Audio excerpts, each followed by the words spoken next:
Seorang tentara bayaran itu menerima sebuah misi yang pada dasarnya adalah hukuman mati. Ia direkrut bukan untuk menang, melainkan untuk menjadi tameng hidup bagi seorang bangsawan tidak berguna. Ketika mencoba menolak, ia kembali dihadapkan pada kenyataan pahit yang selama ini mengikat hidupnya. Di dunia para bangsawan, tentara bayaran tidak memiliki hak untuk memilih. Yang berkuasa bukan kehendak mereka, melainkan uang dan garis keturunan.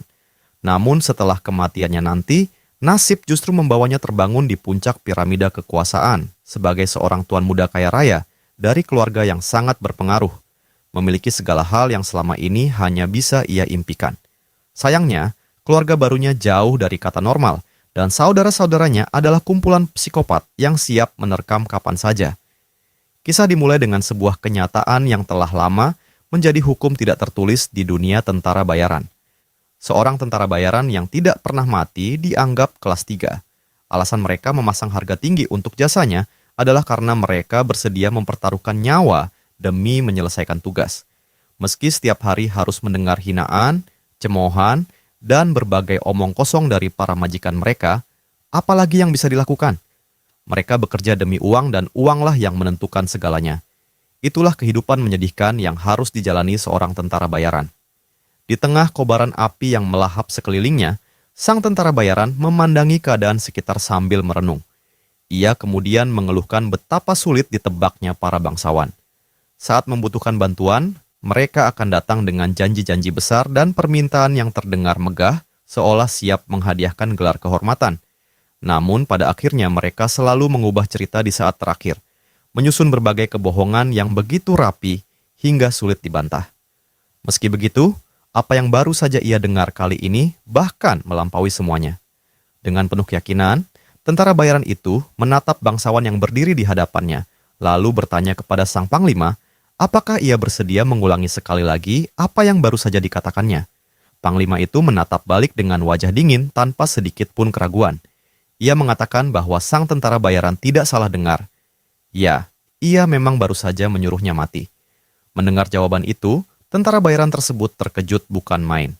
Ia bertanya, apakah sang panglima mungkin lupa dengan siapa ia sedang berbicara.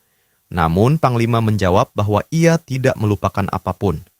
Orang yang berdiri di hadapannya adalah Jack, kapten kelompok tentara bayaran Fang. Jack pun tertawa sinis. Ia merasa lucu karena panglima itu masih mampu mengatakan hal seperti itu meski mengetahui identitasnya. Bahkan untuk sesaat Jack berpikir bahwa sang panglima ternyata cukup pandai berbohong. Menurutnya, jika itu benar-benar sebuah perintah resmi, maka tidak mungkin seorang tentara bayaran rendahan sepertinya diminta mati secara terhormat di medan perang, layaknya seorang ksatria bangsawan. Namun sang panglima tetap tidak bergeming. Dengan nada tenang ia mengatakan bahwa mungkin dirinya terlalu terus terang dan meminta maaf jika menimbulkan kesalahpahaman. Jack mengernyitkan dahi dan bertanya apa maksud dari kesalahpahaman itu. Panglima kemudian menjelaskan bahwa ia hanya ingin mempercayakan misi terakhir kepada Jack. Berdasarkan rentetan kekalahan yang mereka alami, kehancuran di medan perang sudah hampir pasti terjadi. Cepat atau lambat, pedang-pedang pengkhianat yang dahulu melindungi negeri ini akan berbalik mengarah kepada keluarga Greyford. Menyadari situasi yang sudah tidak memiliki jalan keluar, Jack sempat terdiam memikirkan semuanya. Pada akhirnya, ia mengakui bahwa dalam keadaan seperti ini, ia bisa memahami situasi yang dihadapi mereka. Dalam benaknya, ia bahkan mulai memikirkan waktu yang tepat untuk meninggalkan tempat itu. Pria yang berdiri di hadapannya adalah seseorang dengan bakat luar biasa yang sulit dicari tandingannya di seluruh kekaisaran. Untuk seorang bangsawan, ia termasuk sosok yang cukup masuk akal. Sungguh disayangkan keadaan harus berkembang sejauh ini. Ditambah lagi adanya misi terakhir yang diberikan kepadanya.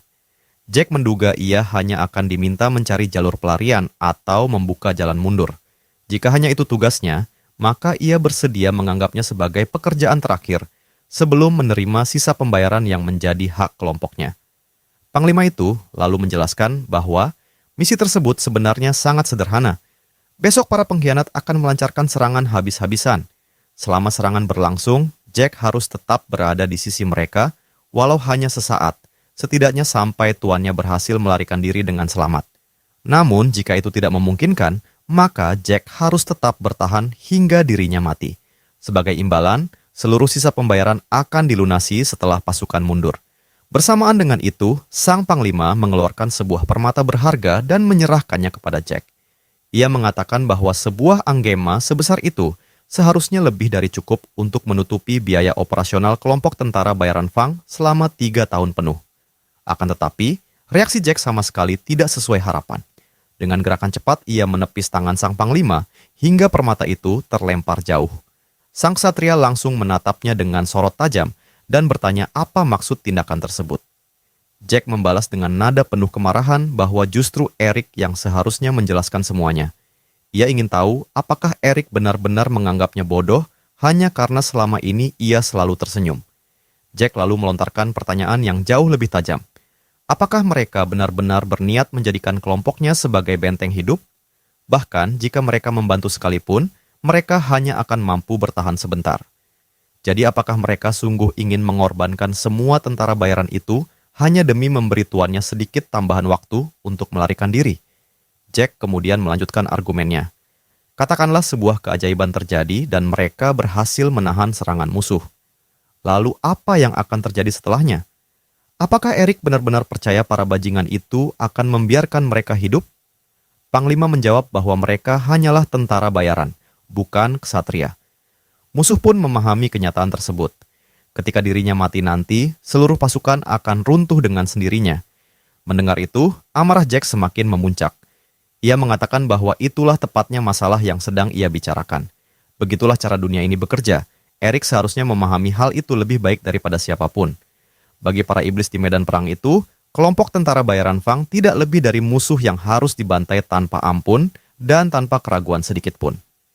Saat emosi memenuhi pikirannya, Jack teringat sebuah kejadian di masa lalu. Kala itu, sekelompok ksatria memasuki hutan dan menemukan banyak ksatria tergeletak di tanah, seolah telah menjadi korban pertempuran. Salah seorang dari mereka segera berlari untuk memberikan pertolongan. Namun tepat ketika ia mendekat, sebuah serangan mendadak menghantam lehernya. Itu adalah jebakan yang telah dirancang dengan sempurna. Para prajurit yang tersisa segera menyadari kebenarannya. Orang-orang yang mereka kira sekutu ternyata bukanlah rekan seperjuangan, melainkan anggota kelompok tentara bayaran Fang. Dari kejauhan, pemimpin para ksatria memandangi pemandangan itu dengan tatapan dingin sebelum mengatakan bahwa ia sama sekali tidak menyangka mereka akan menyamar sebagai prajuritnya sendiri. Jack langsung membalas dengan nada sinis bahwa orang-orang seperti itu memang bajingan yang tidak pantas mendapatkan kehormatan sedikit pun. Dalam ingatannya, ia teringat kembali pada salah satu pertempuran lama ketika seorang ksatria mengutuk kelompoknya sebagai manusia tanpa kehormatan. Namun, sambil menebaskan pedangnya dan memenggal leher lawannya, Jack hanya mempertanyakan satu hal. Apa sebenarnya kehormatan itu dan siapa yang peduli dengan hal semacam itu? Kembali ke masa sekarang, Jack menjelaskan bahwa selama bertahun-tahun ia telah memenggal kepala begitu banyak komandan musuh. Dari semua pengalaman itu, ia memahami satu hal dengan sangat jelas. Itulah cara mereka bertahan hidup selama ini. Para pemberontak itu bahkan jauh lebih bersemangat untuk mencabik-cabik dirinya dan kelompok Fang dibandingkan memburu tuan yang sedang mereka lindungi. Karena itulah, Jack tiba-tiba menghentikan ucapannya dan dengan wajah dipenuhi amarah bertanya, apakah sang komandan benar-benar berniat memanfaatkan kenyataan itu untuk mengalihkan perhatian musuh? Namun, sang komandan tetap mempertahankan ketenangannya. Dengan suara dingin, ia mengatakan bahwa Jack sebaiknya fokus menyelesaikan tugas yang diberikan. Jika tidak, selain membunuhnya dan mengambil alih komando kelompok Fang, tidak ada pilihan lain yang tersisa. Mendengar ancaman itu, Jack segera mundur beberapa langkah. Di dalam hatinya muncul rasa kecewa yang mendalam. Selama ini ia sempat berpikir bahwa pria itu berbeda dari bangsawan-bangsawan lain yang pernah ditemuinya. Namun pada akhirnya, orang ini ternyata jauh lebih buruk daripada mereka semua. Sang komandan kemudian meminta maaf. Ia mengatakan bahwa dirinya benar-benar tulus ketika mengucapkan semua itu. Tetapi Jack hanya mendengus. Ia mengatakan bahwa permintaan maaf itu tidak diperlukan. Bahkan mungkin keadaan seperti ini justru lebih baik. Bagaimanapun juga, kepala seorang bajingan seperti pria di hadapannya pasti akan menjadi persembahan yang sangat berharga. Bahkan jika ia harus menyerahkannya kepada para iblis yang sedang menunggu di luar sana, ia yakin dirinya tidak akan menyesal sedikit pun. Ucapan itu membuat sang komandan mengangkat alisnya. Dengan nada terkejut ia bertanya, apakah Jack sedang mempertimbangkan untuk menyerahkan kepalanya kepada para pengkhianat demi memohon keselamatan. Jack menjawab bahwa sebenarnya ia memang ingin melakukan hal itu, lalu melarikan diri sejauh mungkin. Namun, ia sangat yakin bahwa sang komandan sudah menyiapkan berbagai langkah antisipasi untuk mencegah hal tersebut terjadi. Ekspresi sang komandan langsung berubah serius. Melihat reaksinya, Jack melanjutkan bahwa jika memang begitu keadaannya, maka sebagai seorang pemimpin, ia harus menjalankan tugasnya sampai akhir. Jika para pemberontak mendapatkan kepala 2 orang komandan sekaligus, mereka mungkin akan merasa cukup puas dan membiarkan anak buahnya pergi hidup-hidup sebagai gantinya. Mendengar itu, sang komandan tampak semakin heran. Ia bertanya apa maksud Jack dengan 2 kepala komandan. Apakah Jack benar-benar berniat menyelamatkan bawahannya dengan mengorbankan kepalanya sendiri juga? Jack kemudian menjawab dengan suara yang jauh lebih tenang. Ia mengingat bagaimana dirinya membawa semua orang itu sampai sejauh ini. Ia pernah berjanji kepada mereka bahwa seseorang yang berasal dari lapisan terbawah masyarakat pun bisa meraih impiannya. Karena percaya pada kata-katanya, mereka mengikuti dirinya menempuh perjalanan panjang yang penuh darah dan bahaya. Oleh sebab itu, sudah menjadi tanggung jawabnya untuk memikul nasib mereka. Bagaimanapun juga, ia adalah pemimpin mereka. Jawaban itu membuat sang komandan benar-benar terdiam. Untuk pertama kalinya, senyum tipis muncul di wajahnya. Ia mengakui bahwa Jack memang benar. Itulah yang membedakan seorang pemimpin sejati dengan orang biasa. Namun, pengakuan itu justru membuatnya merasa kesal. Jika saja Jack tidak berasal dari pihak keluarga Greyford, jika saja pria itu adalah tuannya sendiri, maka mungkin semua akan berjalan dengan sangat berbeda. Sesaat kemudian Jack bergerak. Tanpa ragu, ia menerjang ke arah sang komandan dengan niat memenggal kepalanya.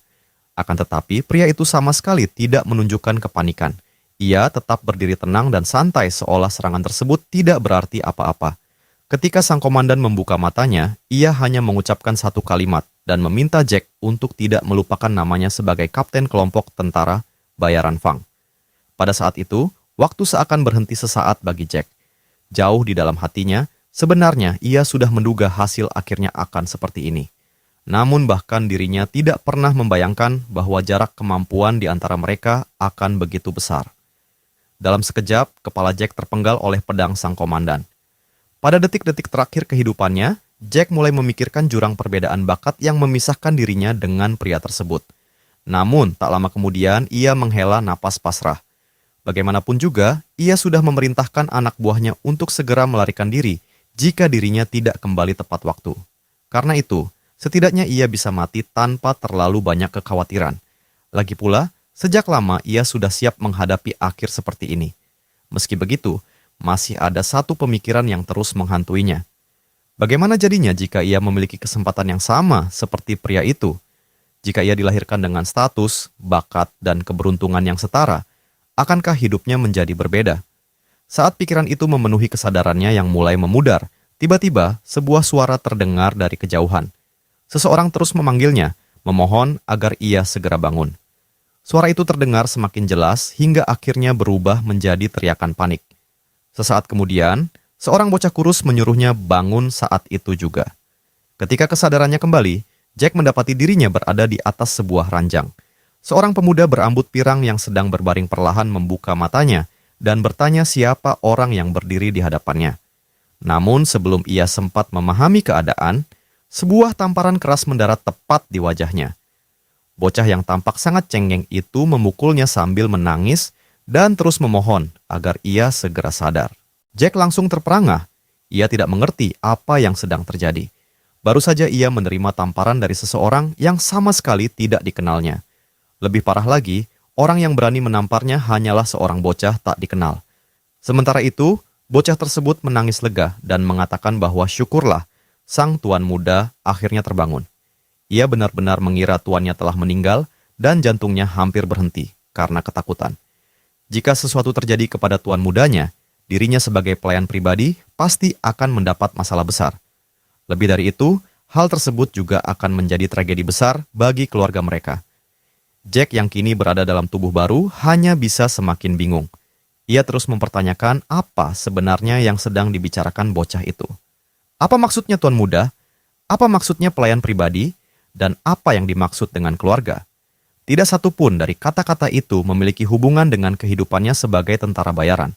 Namun yang paling mengganggunya adalah satu fakta yang tidak bisa ia abaikan. Ia yakin 100% bahwa dirinya telah mati. Kepalanya telah dipenggal. Itu adalah kematian yang mutlak dan tidak mungkin dihindari. Namun ketika ia melihat kedua tangannya, kebingungannya semakin bertambah. Tangan yang dahulu dipenuhi luka, kapalan, dan bekas pertempuran kini berubah menjadi sepasang tangan bersih dan halus, seperti milik seorang tuan muda yang tidak pernah bekerja keras seumur hidupnya. Jack menatap kedua telapak tangan itu dalam diam, lalu menatap bocah cengeng di hadapannya. Beberapa saat yang lalu, ia masih berada di medan perang, membantai musuh, dan bertarung sampai mati. Sekarang, ia malah berada di ruangan mewah dengan seorang pelayan yang menangis terseduh-seduh di samping ranjangnya. Setelah beberapa saat membeku, akhirnya Jack menyadari satu hal yang tidak bisa dibantah lagi. Pasti ada sesuatu yang sangat salah dengan dirinya. Atau mungkin, sesuatu yang mustahil telah terjadi. Karena apapun penjelasannya, satu kenyataan tetap tidak berubah. Jack, sang tentara bayaran yang seharusnya sudah mati, masih hidup. Dan entah bagaimana, ia kini hidup sebagai seseorang bernama Lucian. Jadi bagaimana mungkin lehernya masih menempel di tubuhnya? Pertanyaan itu terus berputar di benak Lucian saat ia berusaha memahami situasi yang mustahil ini.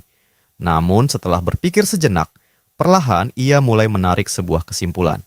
Kini dirinya tidak lagi berada di tubuhnya yang lama.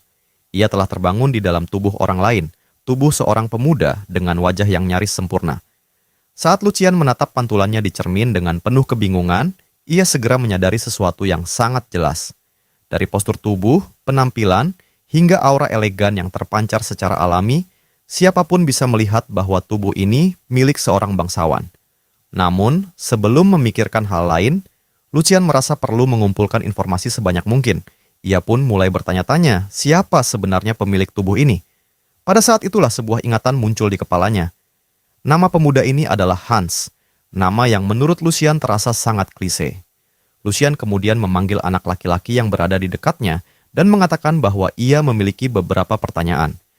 Anak itu langsung menjawab bahwa sang tuan muda boleh menanyakan apa saja. Tanpa bertele-tele, Lucian menanyakan tahun berapa mereka berada saat ini.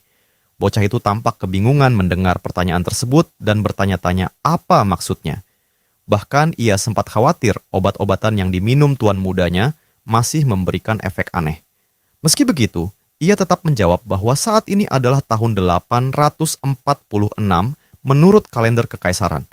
Jawaban itu membuat Lucian terkejut luar biasa. Seketika ia menyadari bahwa tahun tersebut berada 50 tahun sebelum kematiannya. Fakta itu membuat dadanya berdebar keras. Ini berarti ia benar-benar telah kembali ke masa lalu. Namun bagaimana hal itu bisa terjadi, ia sama sekali tidak tahu. Sayangnya, terus memikirkan hal tersebut tidak akan membantunya mendapatkan jawaban. Karena itu Lucian hanya mengangguk seolah memahami penjelasan sang pelayan. Tak lama kemudian, Lucian mengatakan bahwa ia memiliki pertanyaan lain. Dengan tatapan tajam, ia bertanya, apakah anak itu memang sudah memutuskan untuk mati hari ini? Ucapan tersebut langsung membuat bocah itu pucat pasi. Dengan suara gemetar, ia bertanya apa maksud perkataan itu.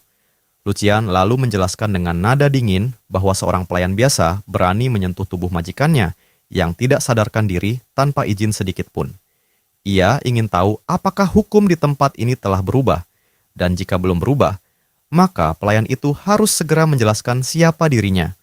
Mendengar tuduhan tersebut, anak laki-laki itu langsung berlutut dan membungkuk dalam-dalam sambil memohon ampun.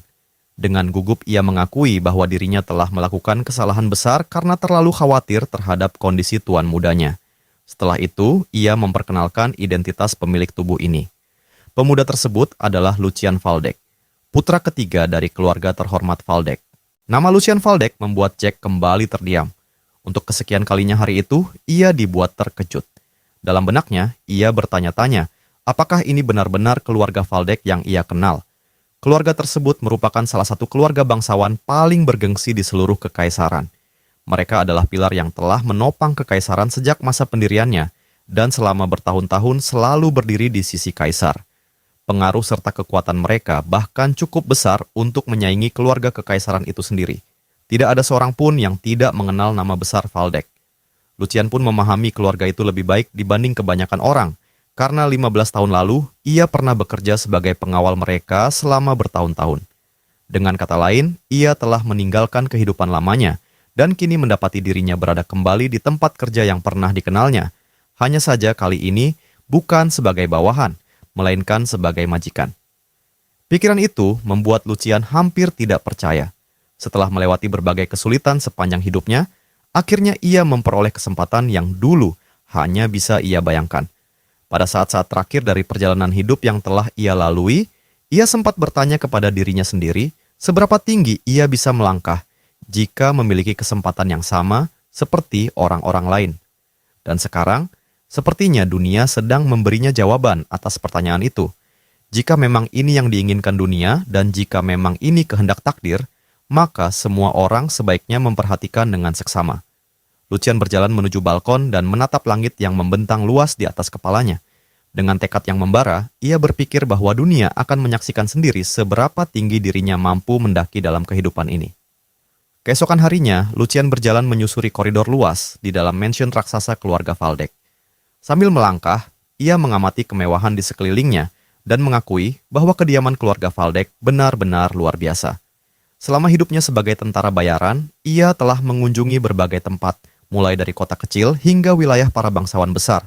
Tetapi tidak ada yang semegah tempat ini. Dan kini, mansion itulah yang harus segera ia biasakan sebagai rumahnya sendiri. Namun di tengah pengamatannya, Lucian mulai memperhatikan sesuatu yang aneh. Sejak keluar dari kamar, semua pelayan memandangnya dengan tatapan yang sulit dijelaskan. Mereka terus memperhatikannya seolah sedang melihat sesuatu yang tidak biasa. Merasa heran, Lucian akhirnya bertanya kepada Hans mengenai apa yang sebenarnya terjadi di tempat ini. Hans menjawab bahwa reaksi para pelayan tersebut sangatlah wajar. Selama ini, sang tuan muda mengurung diri di dalam kamar dan hampir tidak pernah menemui siapapun selain dirinya. Dan keadaan itu berlangsung selama 1 tahun 2 bulan penuh. Mendengar penjelasan tersebut, Jack yang kini berada di tubuh Lucian langsung terkejut. Ia tidak mengerti apa maksudnya dan bertanya-tanya mengapa Lucian memilih mengurung diri selama itu.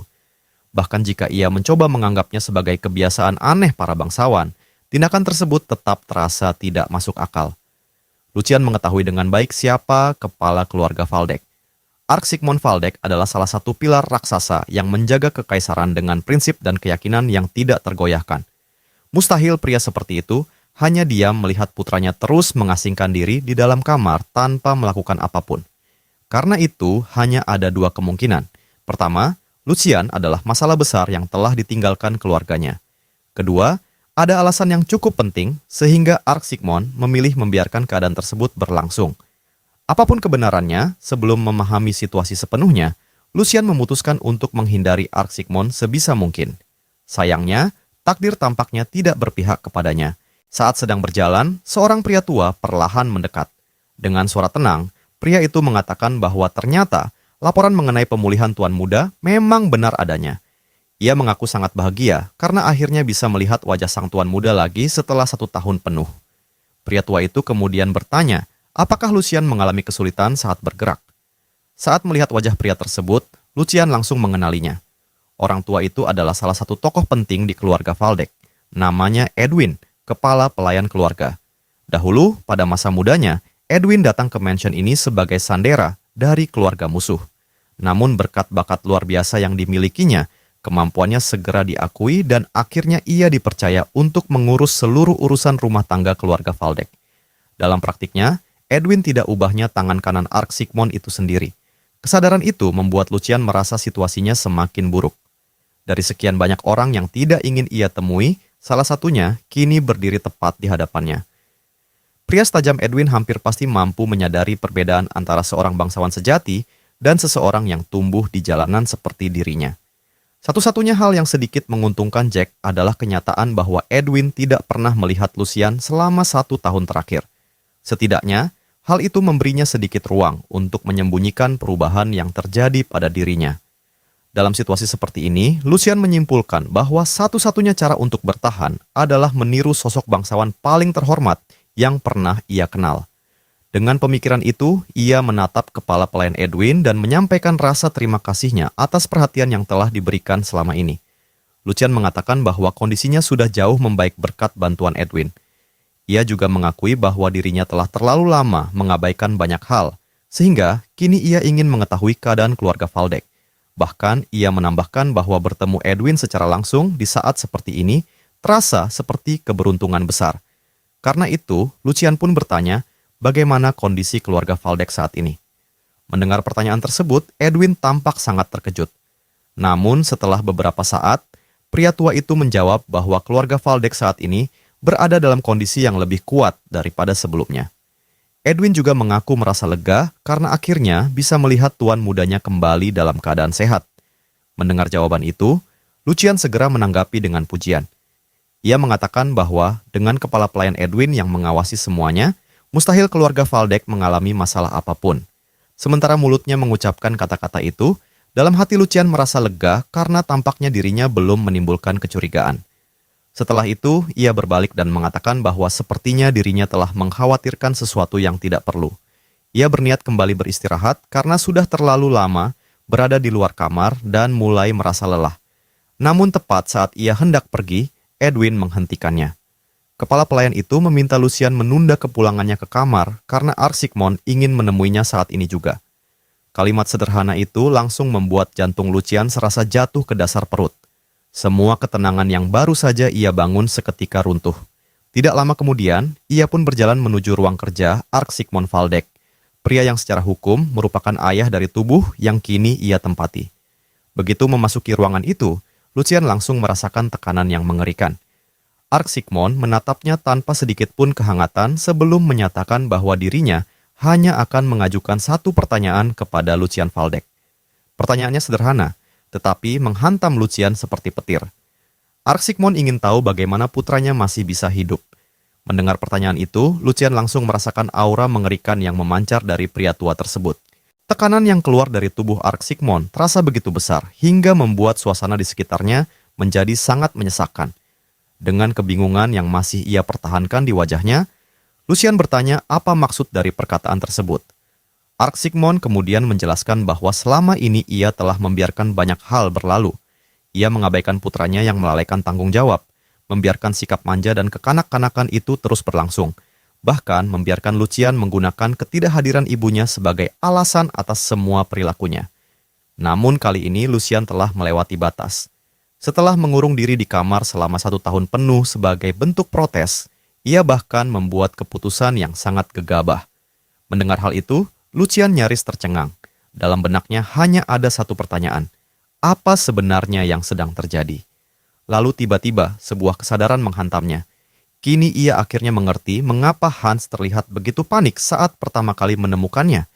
Ia mengerti mengapa pelayan itu menangis dan membuat keributan besar. Dengan cepat Lucian mencoba mengalihkan pembicaraan dan mengatakan bahwa mungkin telah terjadi kesalahpahaman. Namun Arsigmond tidak memberinya kesempatan untuk menghindari pembahasan tersebut. Pria itu menegaskan bahwa ini adalah kesempatan terakhir yang akan diberikan kepadanya. Ia meminta Lucian mengutarakan dengan jelas semua yang selama ini dipendam dan disembunyikan. Arsigmond lalu bertanya, apakah memang bukan itu tujuan dari semua tindakan yang telah dilakukan selama ini? Bukankah semua masalah yang diciptakannya, semua tingkah menyusahkan itu, bahkan tindakannya mengonsumsi sejumlah obat saat kondisi tubuhnya sedang tidak baik, dilakukan untuk mencapai tujuan tersebut? Saat mendengar tentang obat tersebut, Lucian kembali dibuat kebingungan. Namun kali ini ia akhirnya mulai memahami satu kenyataan penting. Ia tidak mewarisi ingatan Lucian sedikit pun. Semua yang ia ketahui hanyalah informasi yang pernah ia lihat selama bekerja sebagai pengawal keluarga Waldeck 15 tahun yang lalu. Dan berdasarkan ingatan itu, putra ketiga Arsigmond Waldeck memang tidak lagi terlihat di lingkungan keluarga sekitar periode ini. Arsigmond memiliki 4 orang putra dari 4 ibu yang berbeda. Selama 10 tahun bekerja di keluarga Waldeck, Jack telah bertemu hampir semua tuan muda beserta ibu mereka dalam berbagai kesempatan. Namun anehnya, ia hampir tidak pernah melihat Lucian maupun ibunya.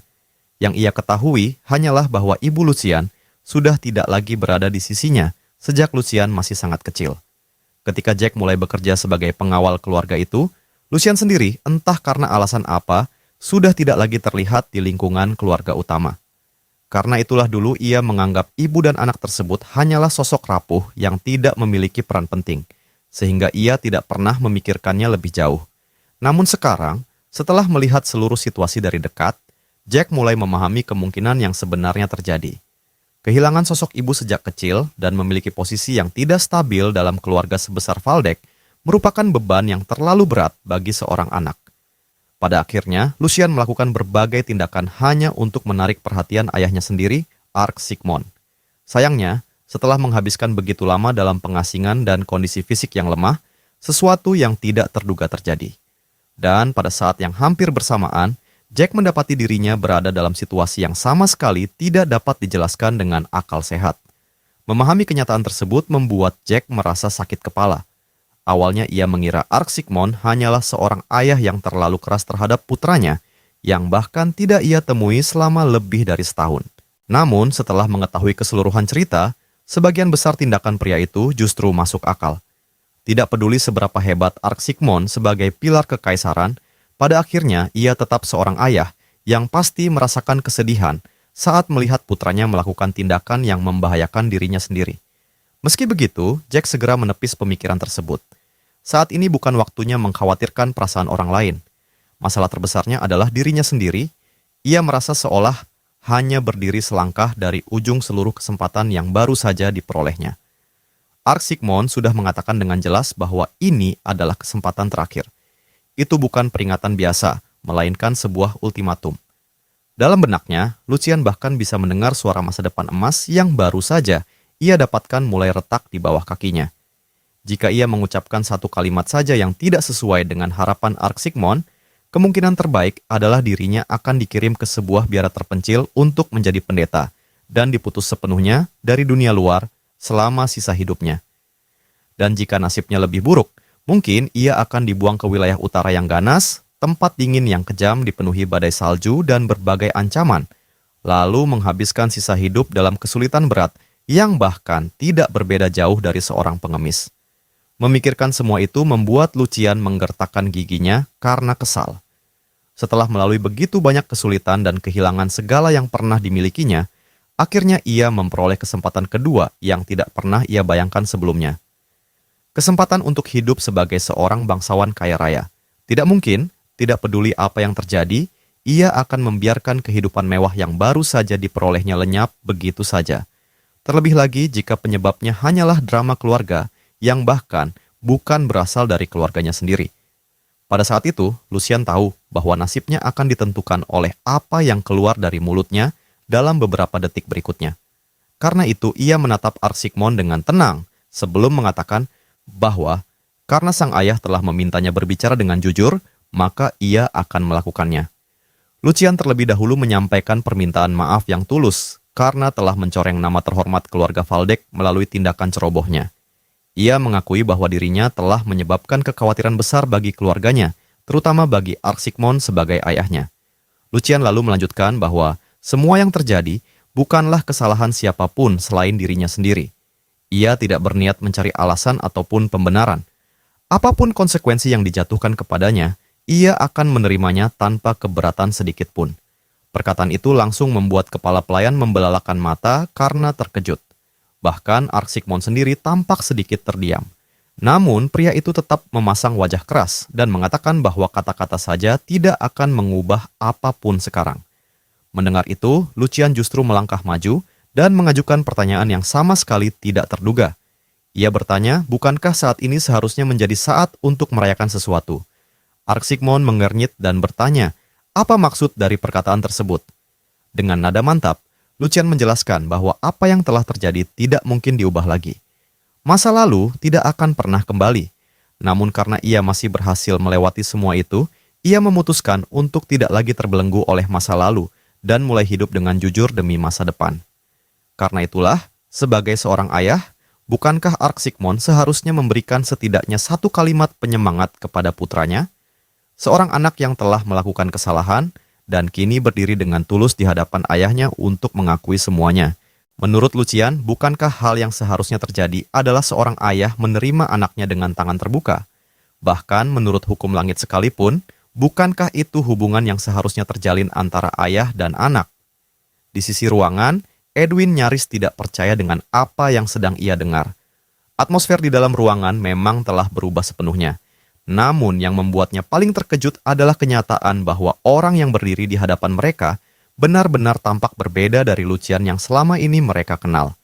Tuan muda yang biasanya selalu menciut di hadapan siapapun kini berbicara dengan percaya diri dan keberanian yang belum pernah mereka lihat sebelumnya.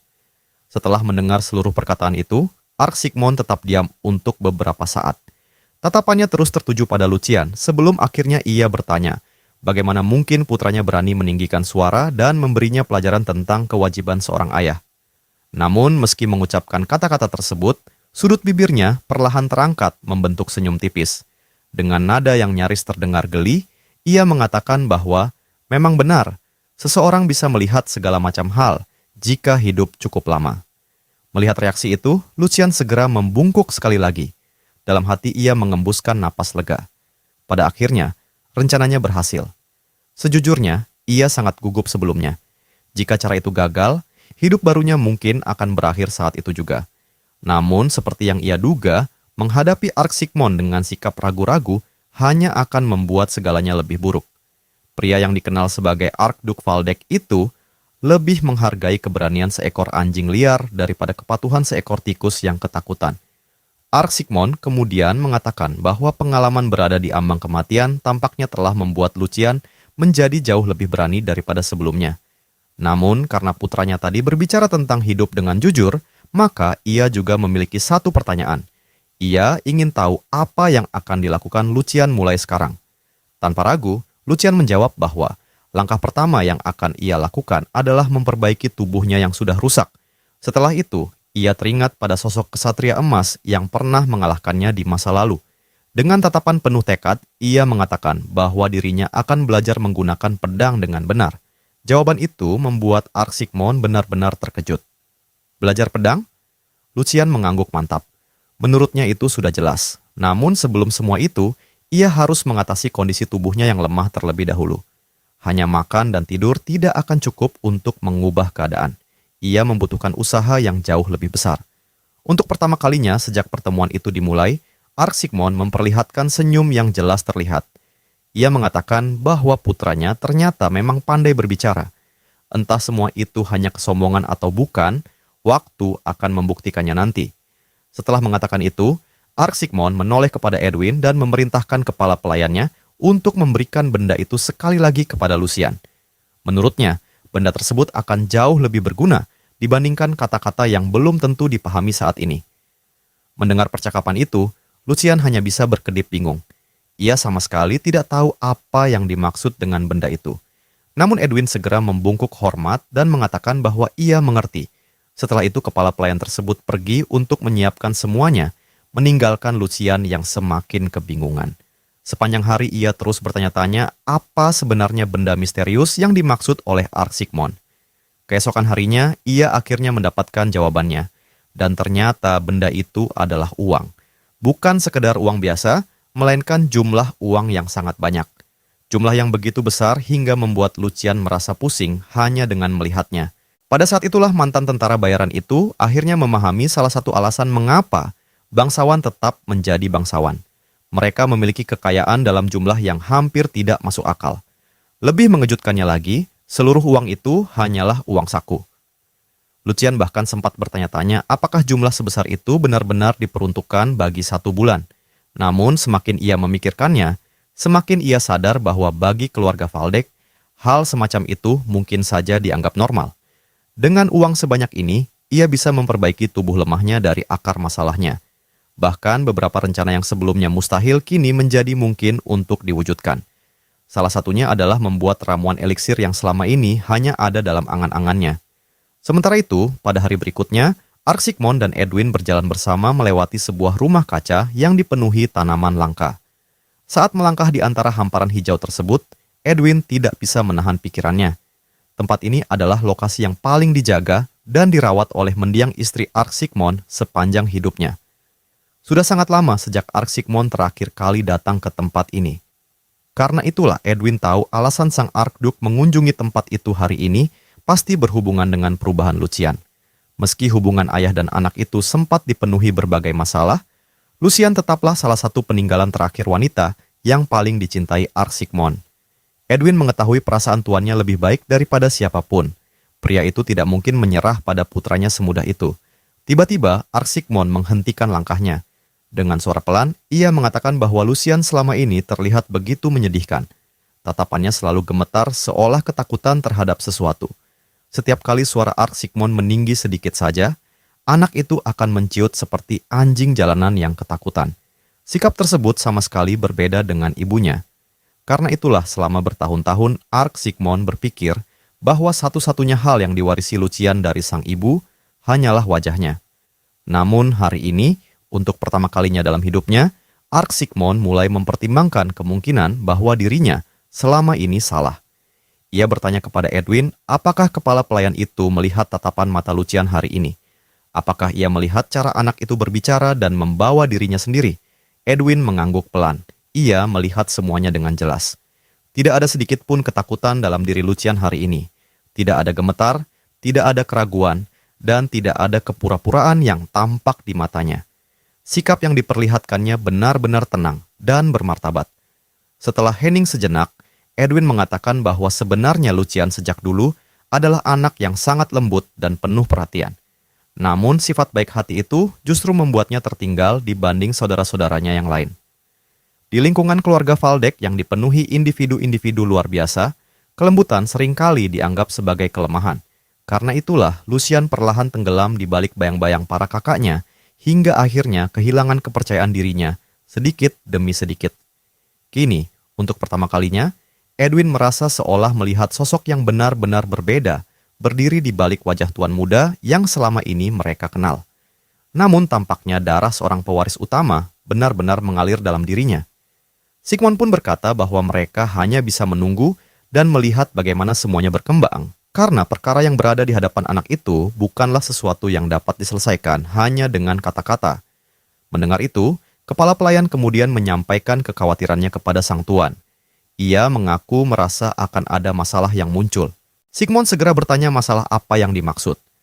Kepala pelayan lalu menjelaskan bahwa tunjangan yang sebelumnya ditangguhkan untuk Lucian telah dipulihkan kembali, tetapi selama penyelidikannya ditemukan bukti adanya praktik pencucian uang, dan semua petunjuk mengarah pada keterlibatan Jordi Valdek, putra muda kedua keluarga tersebut.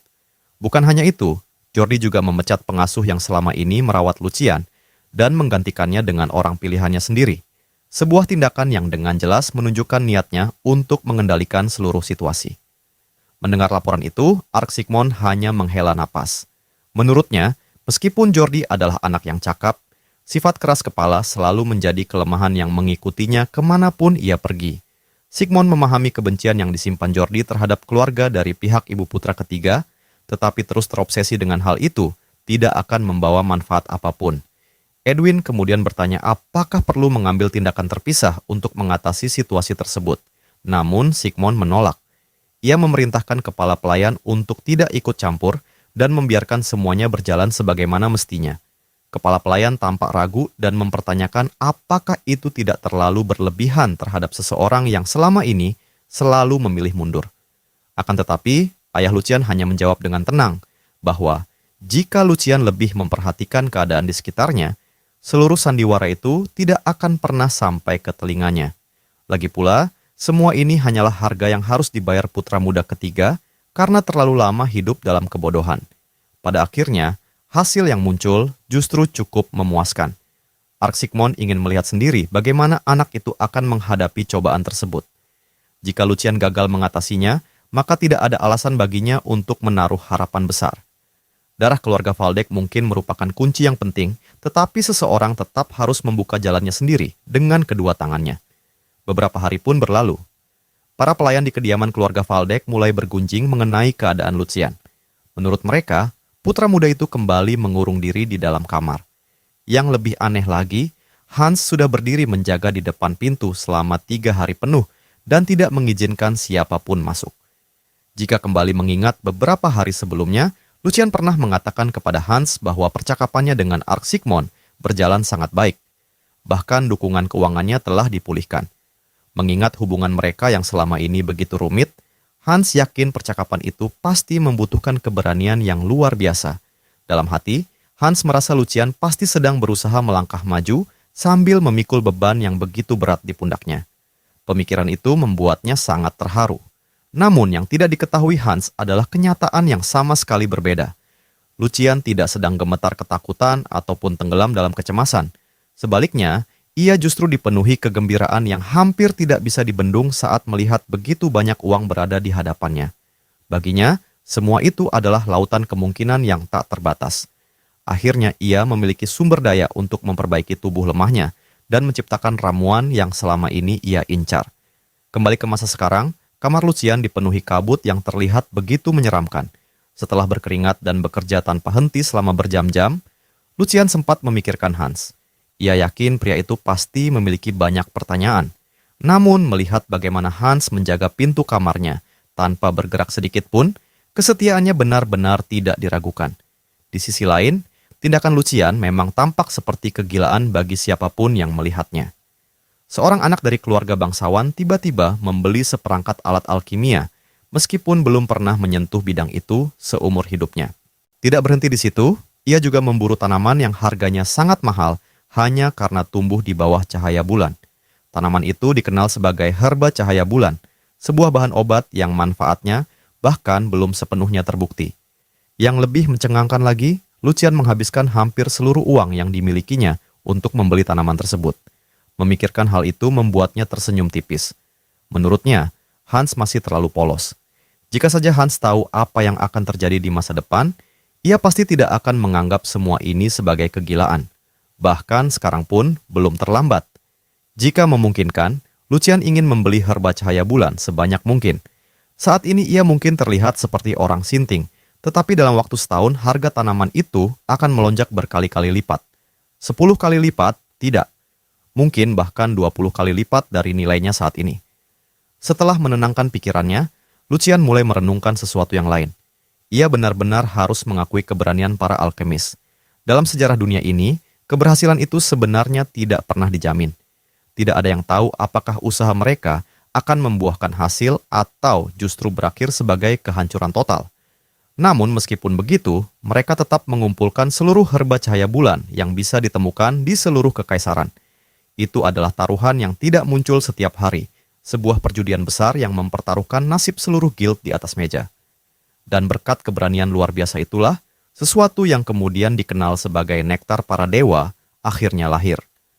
Pada awal kemunculannya, penggunaan istilah dewa untuk menyebut sebuah obat alkimia memicu kemarahan banyak pihak. Para alkemis bahkan sempat diancam dengan tuduhan penistaan agama. Akan tetapi, semua kritik itu lenyap seketika ketika efek sebenarnya dari ramuan tersebut terungkap.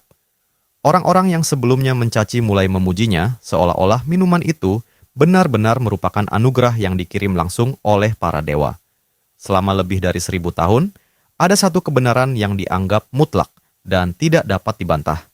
Tingkat kemampuan seorang pejuang ditentukan sejak ia lahir ke dunia, dan batas itu tidak mungkin ditembus. Bakat bawaan berada di tangan takdir, serta ditentukan oleh konstitusi tubuh masing-masing individu. Tidak peduli seberapa keras seseorang berjuang atau seberapa putus asa ia berlatih, tidak ada yang mampu menghancurkan batas tersebut. Setidaknya itulah yang dipercayai semua orang. Namun, benda yang akhirnya menghancurkan hukum mutlak itu tidak lain adalah nektar para dewa. Hanya dengan meminumnya, orang-orang yang sebelumnya sama sekali tidak memiliki bakat dapat berubah menjadi pendekar pedang yang layak digunakan. Tentu saja, versi yang akan dibuat Lucian sekarang tidak bisa dibandingkan dengan ramuan asli. Kualitasnya hanyalah produk massal yang jauh berada di bawah versi sempurna. Meski demikian, untuk membuat tubuh lemahnya mampu berdiri tegak dan berkembang lebih jauh, tidak ada pilihan yang lebih baik daripada itu. Karena itulah Lucian menganggap dirinya beruntung. Ketika kekacauan akibat nektar para dewa akhirnya menyebar ke seluruh penjuru kekaisaran di masa depan, Guild Alkemis menjadi pihak pertama yang terbakar oleh amukan berbagai kekuatan. Resep nektar para dewa yang telah membalikkan keseimbangan kekuatan dunia dianggap terlalu berbahaya untuk dibiarkan tetap ada. Akibatnya, formula yang mampu mengguncang fondasi dunia itu menjadi sasaran penghancuran oleh mereka yang takut terhadap perubahan yang dibawanya. Karena alasan itulah resep tersebut pada akhirnya dihapus dari sejarah. Segala catatan mengenainya dimusnahkan hingga nyaris tidak ada jejak yang tersisa. Namun entah bagaimana di kehidupan masa lalunya, Lucian berhasil menciptakan sesuatu yang sangat mirip dengan nektar para dewa, berdasarkan petunjuk-petunjuk yang berhasil ia kumpulkan sedikit demi sedikit. Tentu saja prosesnya jauh dari sempurna. Banyak orang kehilangan nyawa akibat efek samping yang mengerikan selama percobaan berlangsung. Meski demikian, pada akhirnya usaha itu berhasil. Karena itulah sekarang Lucian tanpa ragu meneguk ramuan yang berada di tangannya. Baginya, apa yang akan terjadi setelah ini adalah hal yang benar-benar penting. Nektar itu merupakan hasil karya manusia yang mengubah kekuatan alam menjadi sesuatu yang dapat digunakan oleh manusia. Kualitas serta performa yang dapat diperoleh bergantung pada seberapa baik sirkulasi mana seseorang. Semakin lancar aliran mana di dalam tubuh, semakin besar pula manfaat yang bisa diperoleh. Kini Lucian sedang menggunakan kekuatan nektar para dewa untuk pertama kalinya, tetapi tak lama kemudian ia mulai merasa bingung. Jalur-jalur mana di tubuhnya memang telah terbuka, namun ada sesuatu yang terasa sangat aneh. Rasa sakit yang seharusnya muncul saat tubuh mulai menyerap. Mana sama sekali tidak ada. Biasanya proses itu disertai penderitaan luar biasa karena tubuh harus memaksa jalur-jalur mana yang tersumbat untuk terbuka. Namun yang ia rasakan sekarang justru sebaliknya. Mana mengalir begitu bebas dan alami seolah-olah sedang kembali ke tempat asalnya. Bahkan bayi yang baru lahir pun memiliki berbagai kotoran dan ketidaksempurnaan yang menghambat sirkulasi mana mereka. Karena itu, Lucian tidak bisa menahan keterkejutannya. Mungkinkah tubuh Lucian benar-benar termasuk dalam golongan para jenius tak tertandingi yang hanya muncul sekali dalam beberapa generasi? Sementara Lucian sibuk meneliti perubahan yang terjadi di dalam tubuhnya, Hans yang berdiri di luar kamar justru berada dalam kondisi yang sangat gelisah. Namun pada saat itu, pintu kamar akhirnya terbuka. Lucian keluar dengan ekspresi santai lalu bertanya kepada Hans, apakah ada sesuatu yang terjadi selama dirinya mengurung diri? Mendengar pertanyaan itu, Hans yang sudah menahan kecemasan selama berhari-hari segera menghampiri tuan mudanya dan bertanya, apakah Lucian sadar berapa lama waktu telah berlalu? Selama itu Hans terus memanggilnya, tetapi tidak pernah mendapat jawaban sedikit pun. Lucian bahkan telah melarang siapapun masuk apapun yang terjadi. Karena itulah Hans benar-benar takut sesuatu yang buruk telah menimpa dirinya. Akan tetapi Lucian hanya menatapnya dengan senyum puas yang sulit disembunyikan. Melihat reaksi itu, Hans justru semakin bingung. Ia memperhatikan Lucian dari atas sampai bawah sebelum bergumam bahwa tidak diragukan lagi orang di depannya adalah tuan muda Lucian. Tetapi, entah mengapa ia merasa seperti sedang melihat orang yang berbeda. Dalam hati, Lucian hanya tersenyum. Hans ternyata jauh lebih peka daripada yang ia kira.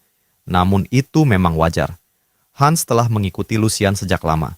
Jika ada seseorang yang mampu menyadari perubahan sekecil apapun, orang itu adalah Hans. Meski begitu, perubahan yang terjadi saat ini sebagian besar masih berada di dalam tubuhnya. Penampilan luarnya membutuhkan waktu dan perawatan untuk berubah. Belum ada perubahan drastis yang dapat dilihat dengan mata telanjang. Akan tetapi, bagian dalam tubuhnya sedang mengalami transformasi dengan kecepatan yang sulit dipercaya. Konstitusi tubuh Lucian benar-benar menciptakan keajaiban. Semakin ia memeriksanya, semakin yakin dirinya bahwa potensi anak ini berada pada tingkat yang sama dengan orang-orang yang mampu mengubah dunia. Pikiran itu membuatnya bersemangat luar biasa. Jika semuanya berjalan sesuai rencana, tubuh ini akan melampaui tubuh lamanya yang ditempa sebagai tentara bayaran hanya dalam waktu 1 tahun. Kemudian Lucian menatap Hans sambil tersenyum dan berkata bahwa setelah dipikir-pikir, semua ini bisa terjadi berkat dirinya. Hans yang sama sekali tidak memahami arah pembicaraan itu, hanya menatap dengan wajah kebingungan dan bertanya apa maksud perkataan tersebut. Lucian lalu menjelaskan bahwa hukuman dan hadiah harus diberikan dengan adil. Karena itu Hans harus mendengarkan baik-baik, karena ia hanya akan mengatakannya sekali. Dengan nada penuh keyakinan, Lucian menyuruh Hans menjual semua yang dimilikinya, bahkan pakaian dalamnya sekalipun jika perlu, lalu menggunakan seluruh uang itu untuk membeli sebanyak mungkin herba cahaya bulan. Ia menjamin Hans akan memperoleh keuntungan besar, dan suatu hari mereka akan naik menuju puncak bersama-sama. Tentu saja Hans tidak mempercayai sepatah kata pun dari ucapan itu. Sementara itu, Lucian hanya menggeleng dalam hati. Ia benar-benar iri kepada Hans. Dalam kehidupan sebelumnya, tidak pernah ada bangsawan yang memperlakukan bawahannya dengan cara seperti ini. Seminggu kemudian, Lucian dan Hans berjalan berdampingan di sebuah kawasan yang dikenal sebagai hutan damai. Hans tampak sedikit gugup sambil sesekali melirik tuan mudanya. Sebaliknya, Lucian berada dalam suasana hati yang luar biasa baik. Baginya, kehidupan saat ini terasa begitu nyaman hingga hampir tidak masuk akal. Makanan lezat selalu tersaji tepat waktu. Kamarnya selalu bersih tanpa perlu mengangkat satu jari pun. Bahkan tempat tidurnya dirapikan setiap hari. Dibandingkan dengan kehidupan masa lalunya yang penuh penderitaan, semua ini terasa seperti surga. Dahulu, kelaparan adalah bagian dari rutinitas hariannya. Hari-harinya dipenuhi perjuangan tanpa akhir untuk bertahan hidup.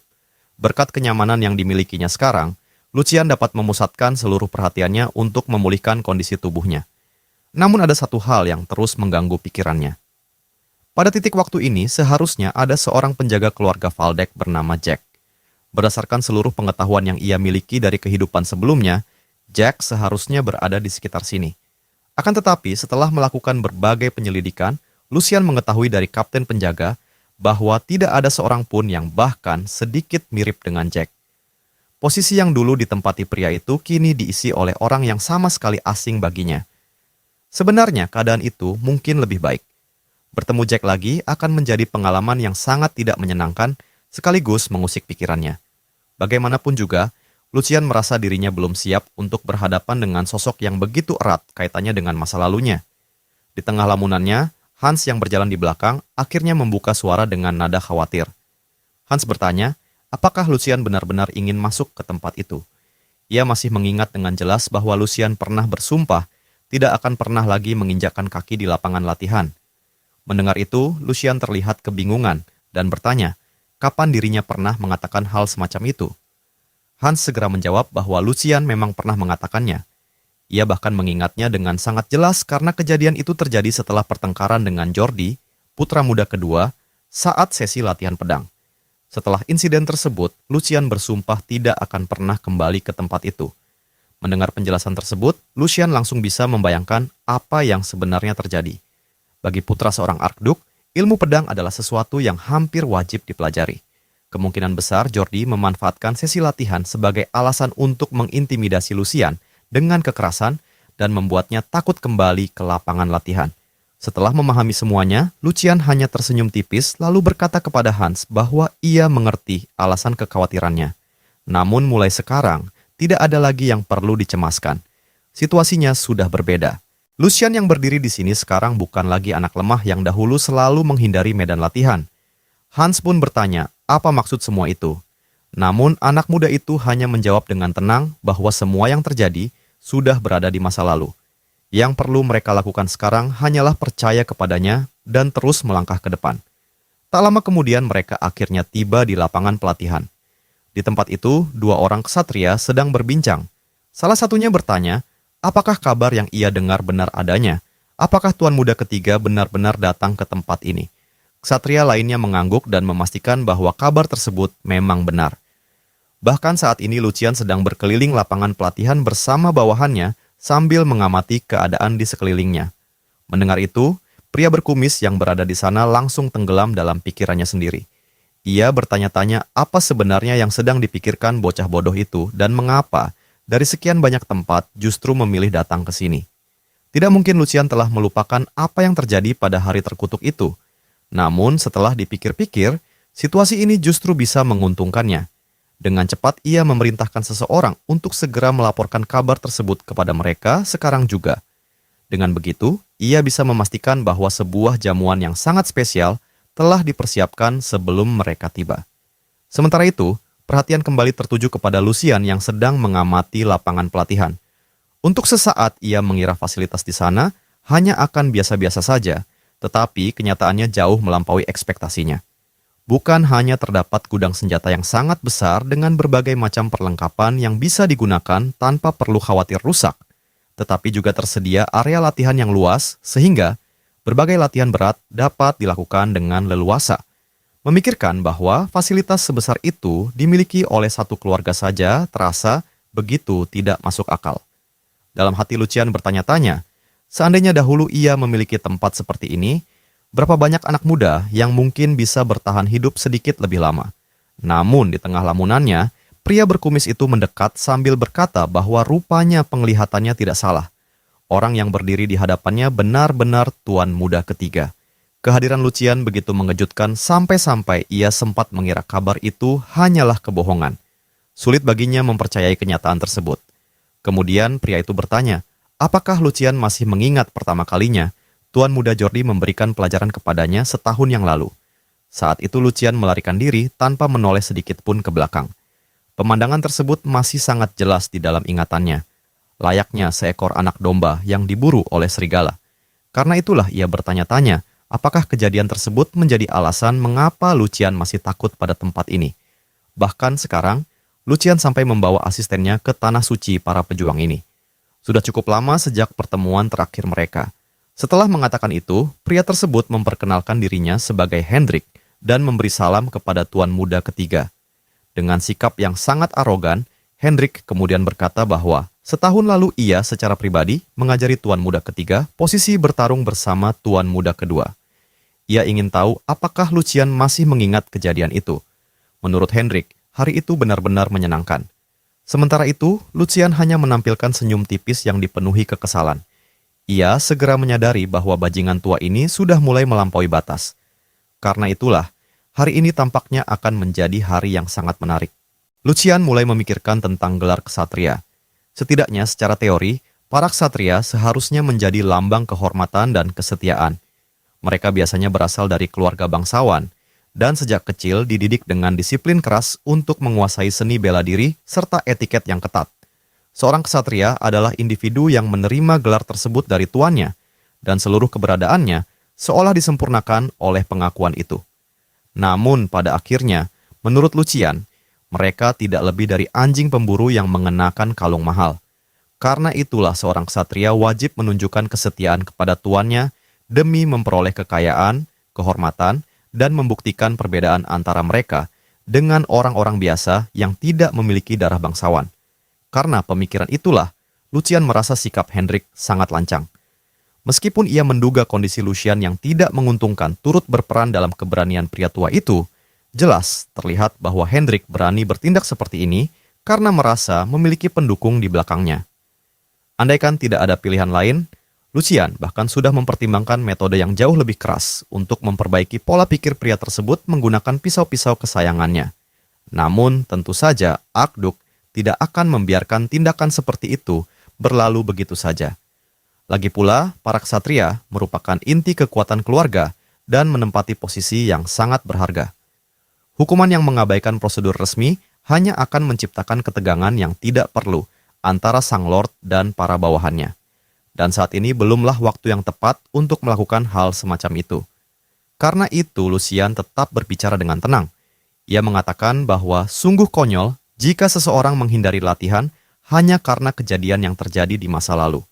Mulai sekarang, ia berencana datang ke tempat itu secara rutin demi mempelajari ilmu pedang. Lagi pula, seperti yang sudah dikatakan Hendrik sendiri, 1 tahun telah berlalu sehingga tidak ada alasan untuk terburu-buru. Namun begitu mendengar perkataan itu, Hendrik langsung bertanya dengan nada heran, apa yang dimaksud Lucian dengan ilmu pedang? Apakah tuan muda ketiga benar-benar mengatakan bahwa dirinya ingin belajar pedang? Baginya, itu adalah lelucon yang sangat lucu. Hendrik kemudian menyatakan bahwa Lucian sudah terlalu tua untuk mulai berlatih pedang sekarang. Mendengar hal tersebut, Lucian menunjukkan ekspresi terkejut dan bertanya, bagaimana mungkin dirinya dianggap terlalu tua, padahal usianya baru 16 tahun.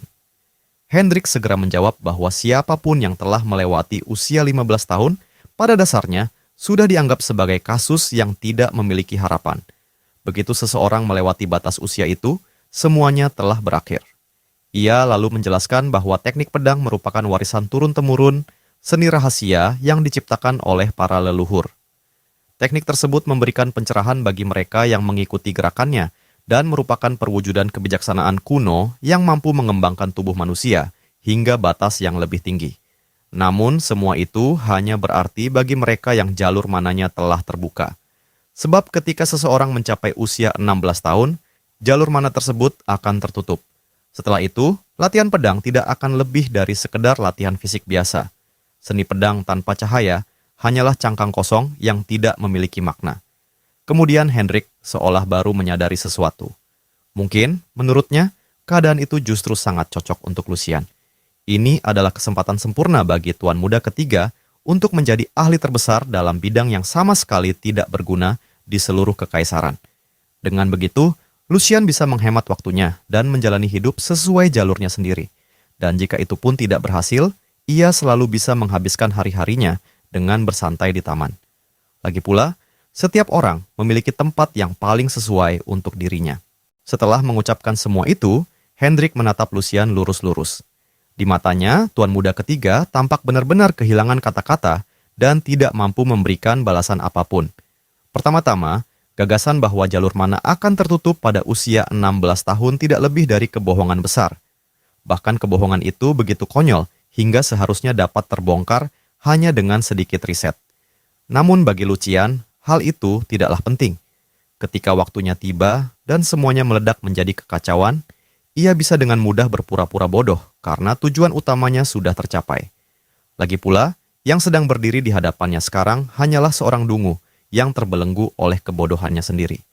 Seseorang yang bahkan tidak mampu mengucapkan sepatah kata pun untuk membela diri ketika dihadapkan pada kenyataan, membeku dalam ketakutan saat dipermalukan oleh seorang bawahan, lalu mempertontonkan wajah menyedihkan itu kepada semua orang seperti yang terjadi setahun lalu. Pada saat itu, Lucian mulai berbicara dengan tubuh sedikit gemetar. Dengan nada yang tampak sopan, ia memanggil Hendrik sebagai Lord Hendrik, lalu mengatakan bahwa entah mengapa penjelasan yang baru saja ia dengar terasa berbeda dari apa yang selama ini ia ketahui. Perbedaannya bahkan terlalu mencolok untuk diabaikan. Lucian kemudian menjelaskan bahwa jalur mana tidak tertutup pada usia 16 tahun, melainkan sekitar usia 25 tahun. Karena itulah, menurut pemahamannya, tidak ada masalah jika seseorang mulai belajar sekarang. Mendengar itu, Hendrik langsung bertanya, apakah Lucian benar-benar yakin dengan apa yang ia katakan. Dengan nada yang sangat lembut dan seolah tidak ingin menyinggung siapapun, Lucian menjawab bahwa mungkin saja dirinya yang keliru. Namun, ia lalu bertanya bagaimana jika Master Jordi juga memiliki pemahaman yang sama dengannya. Hendrik tanpa ragu menjawab bahwa tentu saja tidak mungkin. Menurutnya, apa yang ia katakan tadi hanyalah pengetahuan umum yang diketahui semua orang. Hendrik mengucapkannya dengan keyakinan penuh. Baginya, perdebatan itu sudah selesai. Setelah menyebut nama Jordi, Lucian pasti tidak akan mampu membantah lagi. Namun Lucian justru mengangguk pelan dan mengatakan bahwa itulah yang ia duga sejak awal. Kemudian ia menoleh kepada Hans dan dengan wajah serius mengatakan bahwa jika memang demikian, tampaknya keluarga Waldeck benar-benar sudah berada di ambang kehancuran. Ia bahkan menambahkan bahwa Hans pasti berpikir hal yang sama, karena tidak ada kesimpulan lain yang bisa diambil. Hans yang ketakutan dengan perubahan suasana itu segera bertanya apa sebenarnya yang sedang terjadi. Namun sebelum siapapun sempat bereaksi, Lucian mendadak meledak dalam amarah yang tampak seperti serangan kegilaan. Ia berteriak bahwa hal seperti itu adalah pengetahuan dasar yang bahkan seekor anjing liar pun seharusnya mengetahuinya. Lucian tidak habis pikir bagaimana seseorang seusia Hendrik bisa begitu kebingungan mengenai hal yang sangat sederhana. Baginya itu benar-benar tidak masuk akal. Semakin ia memikirkannya, semakin ia teringat pada begitu banyak orang berbakat yang mungkin kehilangan kesempatan hidup mereka karena pemikiran bodoh seperti itu. Hanya dengan membayangkannya saja sudah cukup membuat matanya berkaca-kaca. Bahkan kakaknya sendiri, yang sering ia anggap keras kepala dan tidak peka, tidak akan pernah melakukan kesalahan sebodoh ini. Hendrik yang mulai gelisah langsung menuntut penjelasan tentang apa sebenarnya yang sedang dibicarakan Lucian. Namun Lucian segera mengatakan kepada Hans agar tidak mencoba menghentikannya, karena semua yang ia katakan adalah kenyataan. Menurutnya, situasi ini merupakan noda besar bagi nama keluarga mereka dan sebuah krisis yang tidak bisa dibantah oleh siapapun. Lucian lalu menambahkan bahwa ia tidak berani membayangkan Hendrik sengaja mencoba menipu dirinya, putra dari sang lord. Tentu saja Hendrik tidak mungkin sebodoh itu, bukan? Begitu mendengar kalimat tersebut, Hendrik langsung menegang. Dengan suara yang mulai goyah, ia bertanya apa maksud Lucian sebenarnya. Apakah Lucian sedang menuduhnya mencoba menipu tuannya sendiri? Lucian segera menggeleng dan berkata bahwa Hendrik sebaiknya melupakan apa yang baru saja ia katakan. Ia mengaku bahwa dirinya mungkin telah berbicara terlalu jauh karena situasi ini begitu sulit dipercaya. Lagi pula, seorang kesatria keluarga Valdek tidak mungkin melakukan tipu muslihat murahan terhadap tuannya sendiri. Semakin terpojok, Hendrik buru-buru menyetujui pernyataan itu. Ia mengatakan bahwa tentu saja dirinya tidak akan pernah melakukan hal seperti itu. Tidak mungkin. Lucian kemudian tersenyum tipis dan mengatakan bahwa jika memang begitu, maka itu adalah kabar baik. Namun justru karena itulah ia tidak bisa membiarkan masalah ini berlalu begitu saja. Dalam benaknya, sudah saatnya Hendrik belajar apa yang akan terjadi ketika seseorang berbicara tanpa memikirkan konsekuensinya terlebih dahulu. Dengan nada yang jauh lebih serius, Lucian mengatakan bahwa Lord Hendrik seharusnya mampu memahami betapa gawatnya situasi ini. Hendrik yang kini benar-benar gugup kembali bertanya apa maksudnya. Lucian menjelaskan bahwa jika Hendrik hanya mencoba mempermalukannya, ia mungkin masih bisa mengabaikannya. Lagi pula, semua orang memang selalu meremehkannya, dan sebagian dari itu adalah kesalahannya sendiri karena selama ini ia mengabaikan tanggung jawab serta membuang waktunya dengan sia-sia. Dalam hal itu, ia tidak bisa menyalahkan siapapun. Namun masalah ini berbeda. Sebagai seorang ksatria, dan sebagai salah satu pilar utama Grandak, Hendrik telah menyebarkan informasi yang salah hingga berpotensi menghalangi perekrutan bakat-bakat baru. Bagi Lucian, itu adalah sesuatu yang tidak bisa ditoleransi. Kesalahan seperti itu dapat melemahkan kekuatan Ordo Ksatria Valdek dan pada akhirnya mengancam keselamatan rakyat yang berada di bawah perlindungan wilayah mereka. Itu menyangkut fondasi kekuasaan keluarga mereka sendiri. Sebagai seseorang yang membawa nama Valdek, Lucian merasa memiliki hak penuh untuk marah. Karena itu, Lucian menatap Hendrik lurus-lurus dan mengatakan bahwa ia yakin Hendrik memahami seberapa serius persoalan tersebut. Oleh sebab itu, Hendrik sebaiknya mulai mempersiapkan diri. Lucian berniat melaporkan seluruh kejadian ini kepada ayahnya dan meminta tindakan disiplin yang sesuai. Mendengar kata-kata itu, wajah Hendrik langsung berubah pucat. Di dalam hatinya ia panik setengah mati. Ia terus mengulang pertanyaan yang sama pada dirinya sendiri. Bagaimana mungkin ini bisa terjadi? Biasanya Lucian selalu gemetar bahkan hanya untuk menyebut nama ayahnya. Jadi mengapa sekarang bocah itu bertindak seperti ini? Sejak kapan anak yang dulu selemah bayi yang baru lahir itu memiliki keberanian sebesar ini? Sosok yang berdiri di hadapannya sekarang terasa seperti orang yang sama sekali berbeda. Hendrik bahkan merasakan ilusi seolah dirinya adalah mangsa yang sedang disajikan di atas piring bagi seekor pemangsa yang rakus. Namun, tepat ketika suasana mencapai puncak ketegangan, sebuah suara terdengar dari kejauhan. Jordi akhirnya muncul. Dengan ekspresi dingin, tuan muda kedua itu bertanya keributan apa yang sedang terjadi. Begitu menoleh, Hendrik langsung melihat tuannya berdiri di sana. Sementara itu, Lucian hanya menunjukkan senyum tipis. Dalam hati ia berpikir bahwa sang kakak akhirnya datang pada waktu yang tepat dan berkenan menampakkan dirinya. Sebaliknya, Jordi menatap Lucian dengan wajah yang jelas dipenuhi kekesalan. Dengan nada tajam, ia bertanya apa yang sedang dilakukan Lucian Valdek di tempat ini. Melihat kesempatan emas untuk menyelamatkan diri, Hendrik segera berlari mendekati Jordi dan mengatakan bahwa ia akan menjelaskan semuanya.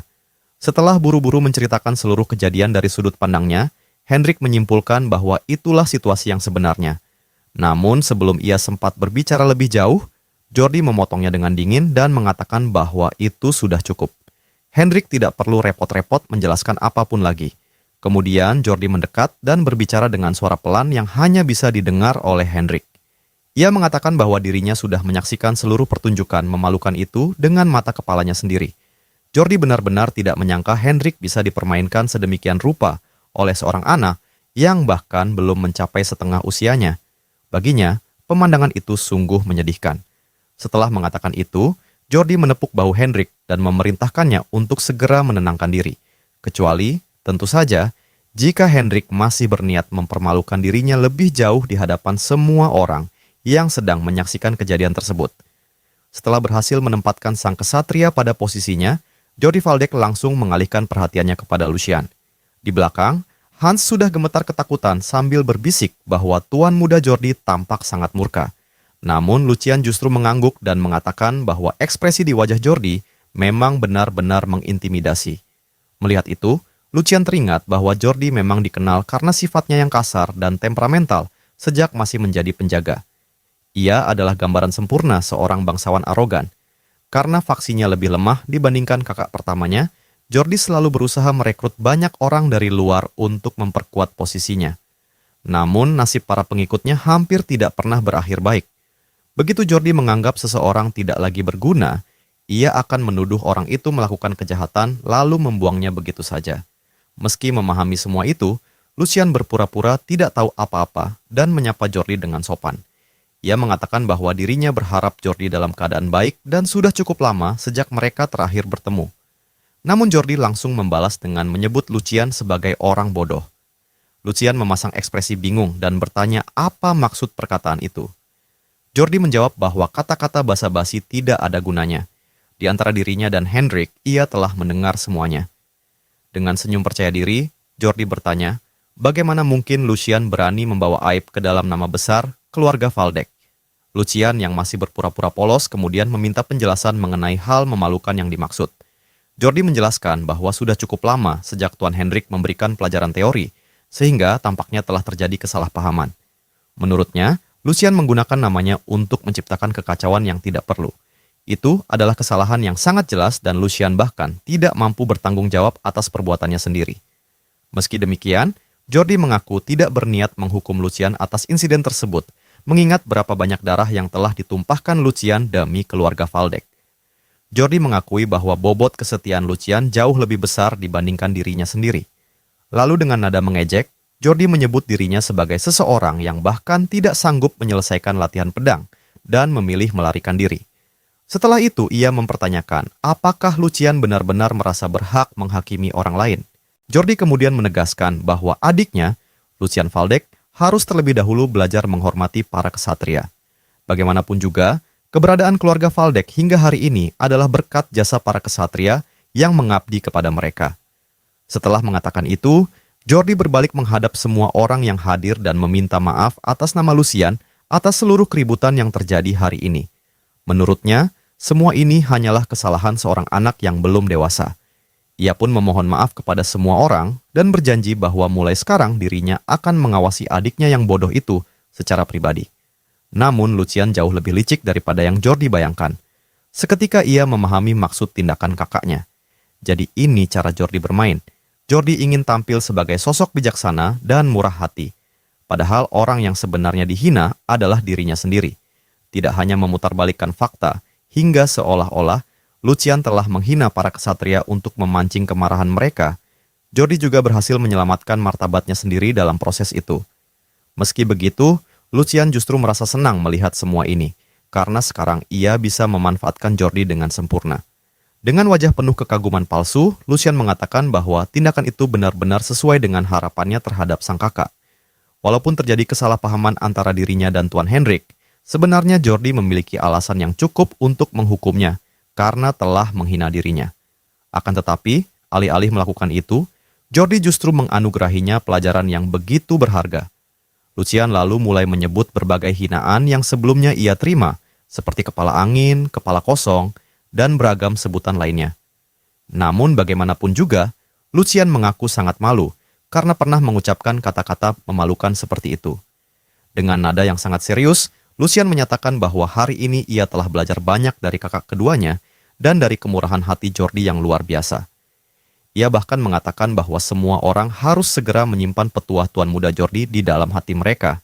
Menuliskannya di atas kertas saja tidak akan cukup. Nasihat semulia itu seharusnya dituliskan di atas sutra terbaik agar dapat diwariskan selamanya. Saat mengucapkan semua itu, Lucian diam-diam menyadari bahwa inilah waktunya untuk mengukir keberadaannya yang baru ke dalam ingatan semua orang. Tuan Muda pengecut dari masa lalu sudah tidak ada lagi. Kemudian Lucian berjalan mendekati Jordi dan mengatakan bahwa sekarang ia akan pergi menjalankan tugas yang telah diberikan kepadanya. Namun dengan suara yang jauh lebih pelan, hanya cukup untuk didengar Jordi, Lucian menambahkan bahwa bagaimanapun juga tidak baik bagi mereka untuk terus berada bersama lebih lama lagi.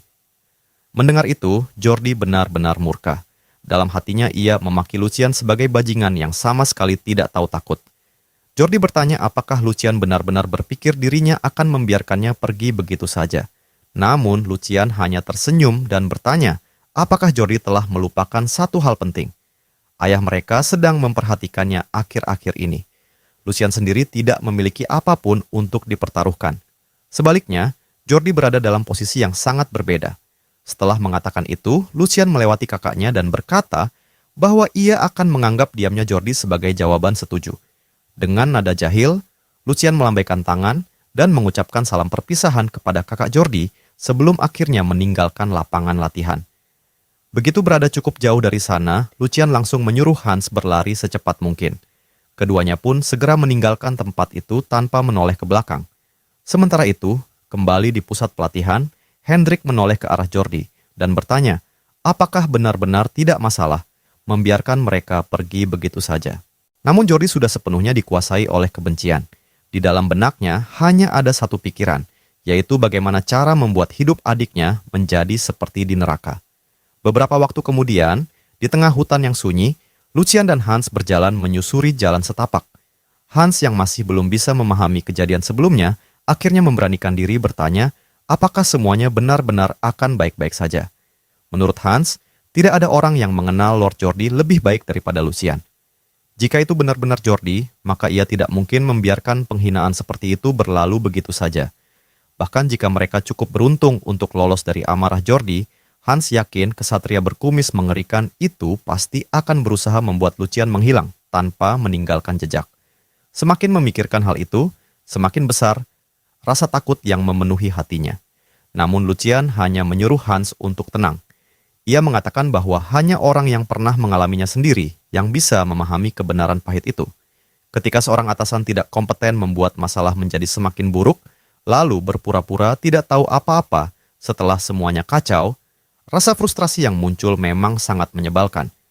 Lucian memahami perasaan itu lebih baik daripada siapapun. Karena itulah Lucian tersenyum kepada Hans dan meyakinkannya bahwa tidak akan terjadi apa-apa. Ia lalu menyuruh Hans menegakkan tubuhnya kembali, sebab seorang kesatria tidak seharusnya menunjukkan sikap seperti itu. Dan yang terpenting, Lucian menegaskan bahwa ia tidak akan membiarkan hal semacam itu terjadi, apapun yang harus dilakukan untuk mencegahnya. Hans terdiam sejenak sambil merenungkan semua yang telah terjadi. Selama ini, dialah yang paling banyak menanggung akibat dari kebodohan tuannya sendiri. Setiap kali seorang majikan bertindak gegabah, orang-orang di bawahnya lah yang harus membayar harga paling mahal. Terlebih Hans yang merupakan pelayan pribadi Lucian. Bisa dibayangkan betapa berat kehidupan yang telah ia jalani selama ini. Menyadari hal itu, Lucian menatap Hans dengan ekspresi sangat serius lalu menyampaikan sebuah janji. Mulai hari ini, ia tidak akan lagi membiarkan perilaku bodohnya membuat orang-orang yang melayaninya dipermalukan atau hidup dalam kecemasan. Lucian ingin mereka bekerja sama dengan baik mulai sekarang. Mendengar kata-kata itu, Hans benar-benar tersentuh hingga hampir tak mampu menyembunyikan emosinya. Keesokan harinya, di kediaman keluarga Waldeck, Hans berjalan menyusuri koridor mansion bersama Lucian. Dalam hati, Lucian terus memikirkan kejadian di tempat pelatihan beberapa waktu lalu. Setelah insiden itu berakhir, suasana justru terasa terlalu tenang. Namun, Lucian tahu betul bahwa bajingan bernama Jordi tidak mungkin membiarkan semuanya berlalu begitu saja. Dan seperti yang ia duga, Jordi memang memainkan berbagai trik kotor untuk menghancurkan hidupnya. Semakin memikirkannya, kemarahan Lucian semakin memuncak. Ia bersumpah tidak akan membiarkan masalah ini berlalu begitu saja. Dari belakang, Hans langsung menyetujui ucapannya.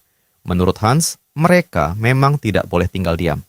Dengan wajah penuh amarah, Lucian menoleh dan bertanya, apakah Hans sudah siap? Tanpa ragu sedikit pun, Hans menjawab bahwa dirinya 100% siap. Mendengar itu, Lucian semakin geram sambil menggerutu bagaimana mungkin mereka berani menyentuh uang tunjangannya. Hans bahkan terlihat lebih marah lagi karena uang gajinya juga ikut menjadi korban. Sambil berjalan, Lucian mengingat bagaimana semuanya bermula ketika laporan keuangan akhirnya sampai ke tangannya hari itu. Seharusnya, hari tersebut menjadi hari yang membahagiakan. Hari di mana ia bisa membeli lebih banyak herba cahaya bulan dan memperoleh semua bahan yang dibutuhkannya. Hari ketika timbangan keuangannya sedang penuh dan segala sesuatunya tampak berjalan baik.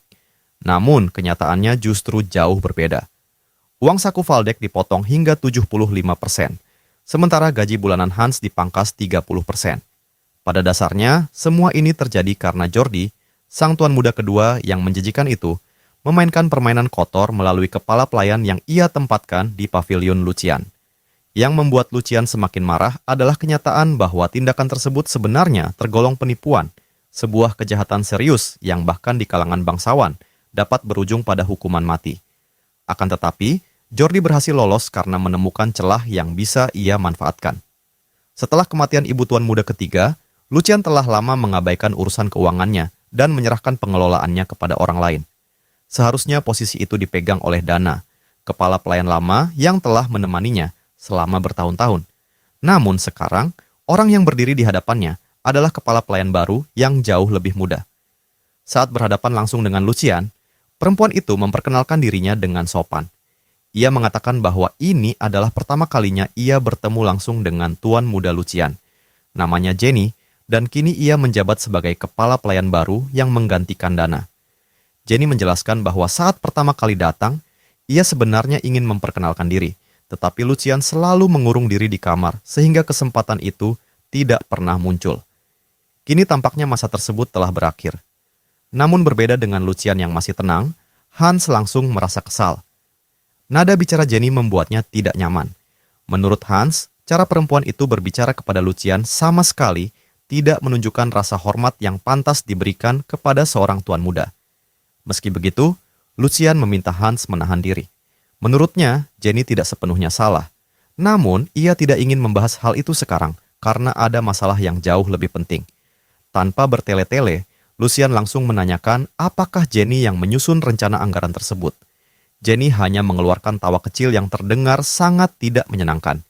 Ia mengaku sempat penasaran mengapa Lucian memanggilnya, dan ternyata alasannya hanyalah soal laporan anggaran. Dengan santai, ia mengakui bahwa memang dirinya yang menyusun dokumen itu. Menurut Jenny, Lucian sendiri telah memberikan seluruh kewenangan kepada kepala pelayan, dan saat ini kepala pelayan itu adalah dirinya. Jadi, ia hanya menjalankan tugas yang diberikan kepadanya. Bahkan, Jenny mengaku cukup terkejut karena Lucian menginterogasinya dengan begitu keras, padahal ia hanya melakukan pekerjaannya. Lagi pula, urusan tersebut sebenarnya merupakan tanggung jawab Lucian sendiri sejak awal. Dalam hati, Lucian mendecakkan lidah.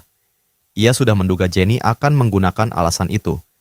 Bagaimanapun juga, sebagian kesalahan memang berasal dari dirinya sendiri, karena selama ini mengabaikan segala urusan.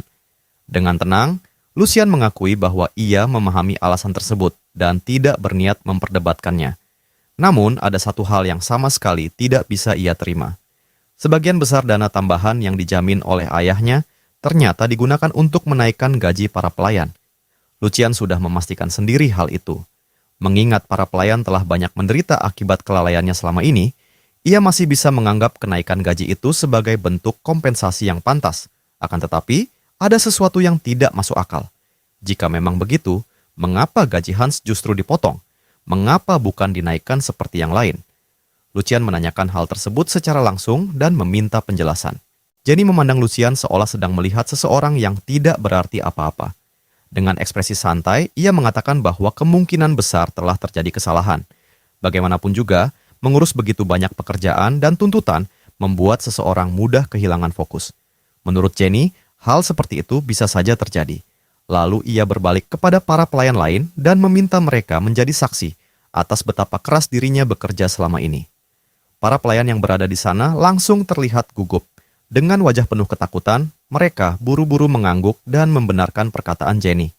Mereka mengatakan bahwa Nona Jenny memang sangat sibuk akhir-akhir ini dan telah bekerja tanpa henti. Karena itu, mereka berjanji akan memberikan lebih banyak bantuan untuk meringankan bebannya mulai sekarang. Melihat pemandangan itu, Lucian hanya menghela napas panjang. Ia sudah memahami situasinya. Tidak ada gunanya memperpanjang perdebatan di tempat tersebut. Dengan nada tenang, ia mengatakan bahwa ia akan pergi sekarang. Tubuh mereka mungkin berada di sana, tetapi tangan yang menggerakkan semuanya jelas milik orang lain. Namun, sebelum meninggalkan ruangan, Lucian berhenti sejenak lalu kembali menatap Jenny. Kali ini, sorot matanya jauh lebih tajam. Ia mengajukan satu pertanyaan terakhir dan berharap Jenny menjawabnya dengan hati-hati. Lucian ingin tahu apakah Jenny benar-benar memahami siapa tuan yang seharusnya ia layani. Jenny justru tersenyum tipis dengan sikap yang seolah menempatkan dirinya lebih tinggi daripada Lucian, padahal ia hanyalah seorang pelayan. Dengan nada penuh sindiran, Jenny mengatakan bahwa tentu saja ia mengetahui jawabannya. Hanya saja, sebelum memberikan jawaban kepada Lucian, ia harus bertanya kepada Tuan Muda Jordi terlebih dahulu. Mendengar jawaban itu, amarah Lucian mencapai puncaknya. Tanpa mengatakan apapun lagi, ia berbalik dan meninggalkan mansion. Langkahnya bergerak menuju jalan-jalan kota, sementara pikirannya dipenuhi berbagai pertimbangan. Dalam benaknya, hanya ada satu kesimpulan. Ketika sebagian dari sebuah organisasi mulai membusuk, maka bagian yang rusak itu harus dipotong agar sisanya bisa tetap bertahan hidup. Itulah situasi yang sedang dihadapi Lucian saat ini. Dengan tujuan tertentu yang hanya ia pahami sendiri, Lucian membawa Hans memasuki sebuah sudut kota yang tersembunyi dan jauh dari pandangan masyarakat umum. Tempat itu tampak kumuh, penuh bayangan, dan jelas bukan lokasi yang biasa dikunjungi bangsawan. Hans yang mulai merasa tidak nyaman langsung bertanya dengan nada khawatir, tempat macam apa yang sedang mereka datangi. Bukankah sebelumnya Lucian mengatakan bahwa mereka akan memancing untuk menenangkan pikiran? Namun sejauh mata memandang, tidak ada danau, sungai, ataupun peralatan memancing. Yang ada justru sebuah arena pertarungan ilegal dengan kerumunan orang yang sibuk berjudi dan memasang taruhan dalam jumlah besar. Lucian mengamati suasana itu dengan santai sebelum bertanya kepada Hans, apakah ia tidak merasakan sesuatu. Menurut Lucian, di tempat inilah mereka akan memancing seekor ikan yang sangat besar. Tanpa menjelaskan lebih lanjut, Lucian dan Hans berjalan menuju sebuah bar yang berada di dalam bangunan tersebut.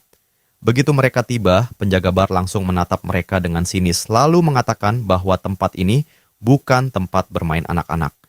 Ia menyuruh Lucian pergi selagi masih punya kesempatan. Namun sebelum pria itu selesai berbicara, Lucian meletakkan sebuah kantong uang yang cukup besar di atas meja. Dengan tenang, ia bertanya jenis taruhan apa saja yang tersedia di distrik tersebut. Lucian kemudian menatap pria itu lurus-lurus dan bertanya, mengapa ia berusaha menghalangi seorang pelanggan untuk masuk. Sementara itu, di balik sikap santainya, Lucian terus memikirkan masalah yang sedang terjadi di mansion. Ada beberapa alasan mengapa ia tidak langsung bertindak keras terhadap Jenny. Pertama, Jenny bukanlah kepala pelayan biasa. Ia adalah putri dari pengasuh yang telah membesarkan Jordi sejak masih bayi. Jika Lucian bertindak sembarangan, keadaan justru akan menjadi jauh lebih rumit. Kedua, rantai komando di pihak Lucian ternyata jauh lebih kacau daripada yang semula ia bayangkan. Situasinya sudah melampaui batas kewajaran sehingga membutuhkan solusi yang benar-benar tepat.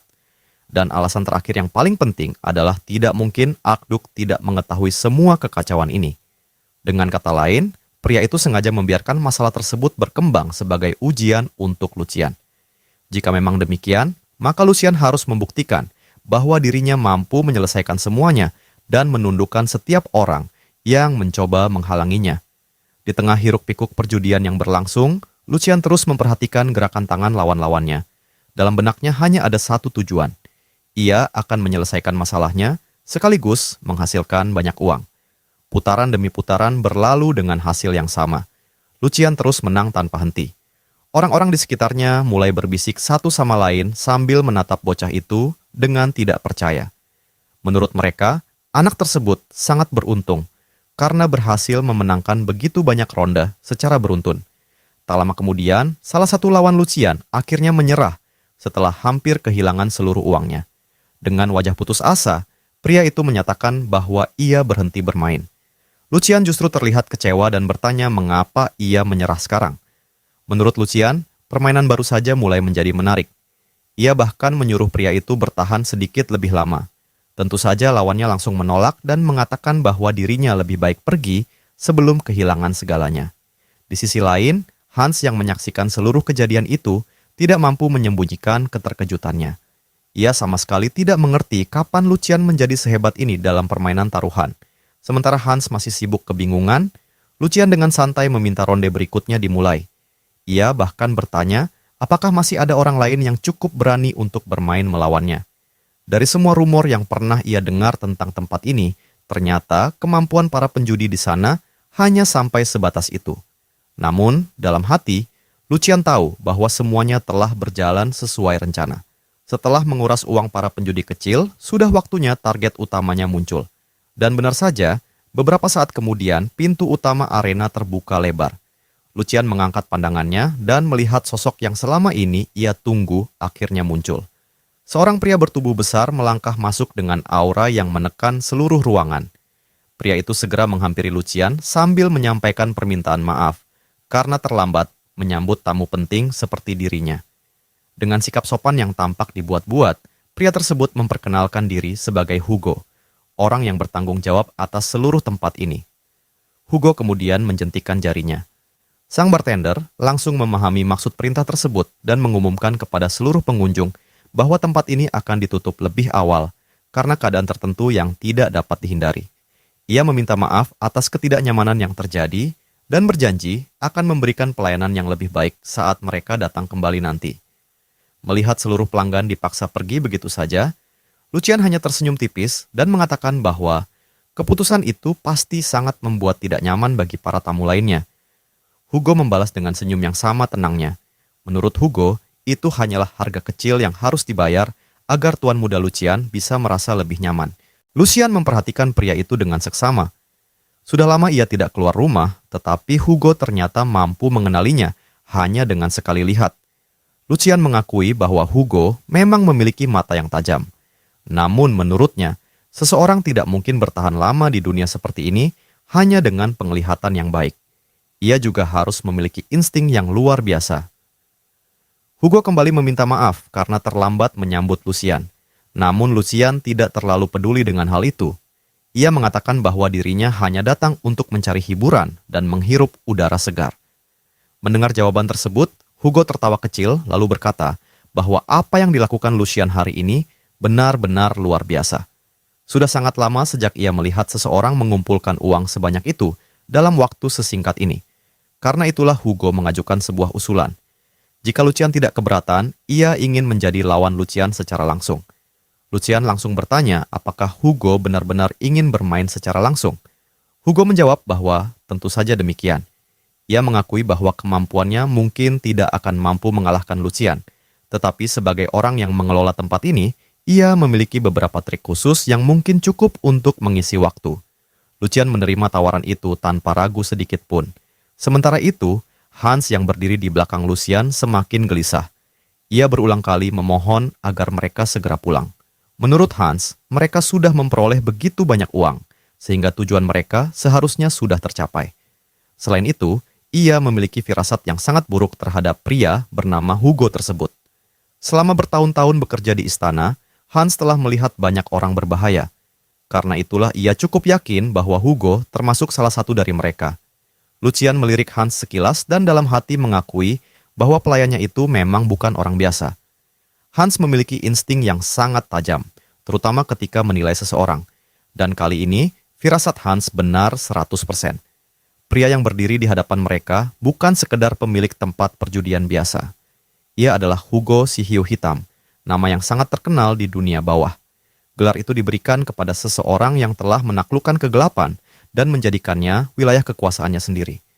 Perjalanan Hugo dimulai dari lorong-lorong kumuh di daerah miskin. Pada awalnya, ia tidak memiliki apa-apa selain kekuatan fisik yang luar biasa. Namun bagi seseorang yang dipersenjatai oleh kekerasan, kecerdikan, dan ambisi tanpa batas, hampir tidak ada rintangan yang mampu menghentikannya. Hugo naik dengan sangat cepat. Sedikit demi sedikit, ia memperluas pengaruhnya ke berbagai bisnis ilegal, mulai dari perjudian, penyelundupan, hingga pembunuhan bayaran. Setelah bertahun-tahun membangun kekuasaannya, Hugo akhirnya menjelma menjadi penguasa malam yang sesungguhnya. Sosok yang mengendalikan seluruh dunia bawah di 5 wilayah berbeda dan memegang kendali atas segala aktivitas yang terjadi di dalamnya. Setelah itu, dengan memanfaatkan perpecahan kekaisaran di masa depan sebagai batu loncatan, Hugo mendeklarasikan dirinya sebagai seorang baron dan berubah sebagai salah satu panglima perang paling berpengaruh di kekaisaran. Namun saat ini Lucian sadar bahwa saat ini dia masih hanyalah seorang pemula. Meski begitu, seperti yang pernah dikatakan Hans, target yang sedang diincarnya memang sangat berbahaya. Akan tetapi justru itulah ikan yang datang untuk dipancingnya. Dan Lucian yakin sepenuhnya bahwa cepat atau lambat ia akan berhasil menangkapnya. Untuk memulai permainan, Lucian mengusulkan agar mereka memainkan permainan kartu sederhana. Hugo langsung menyetujuinya.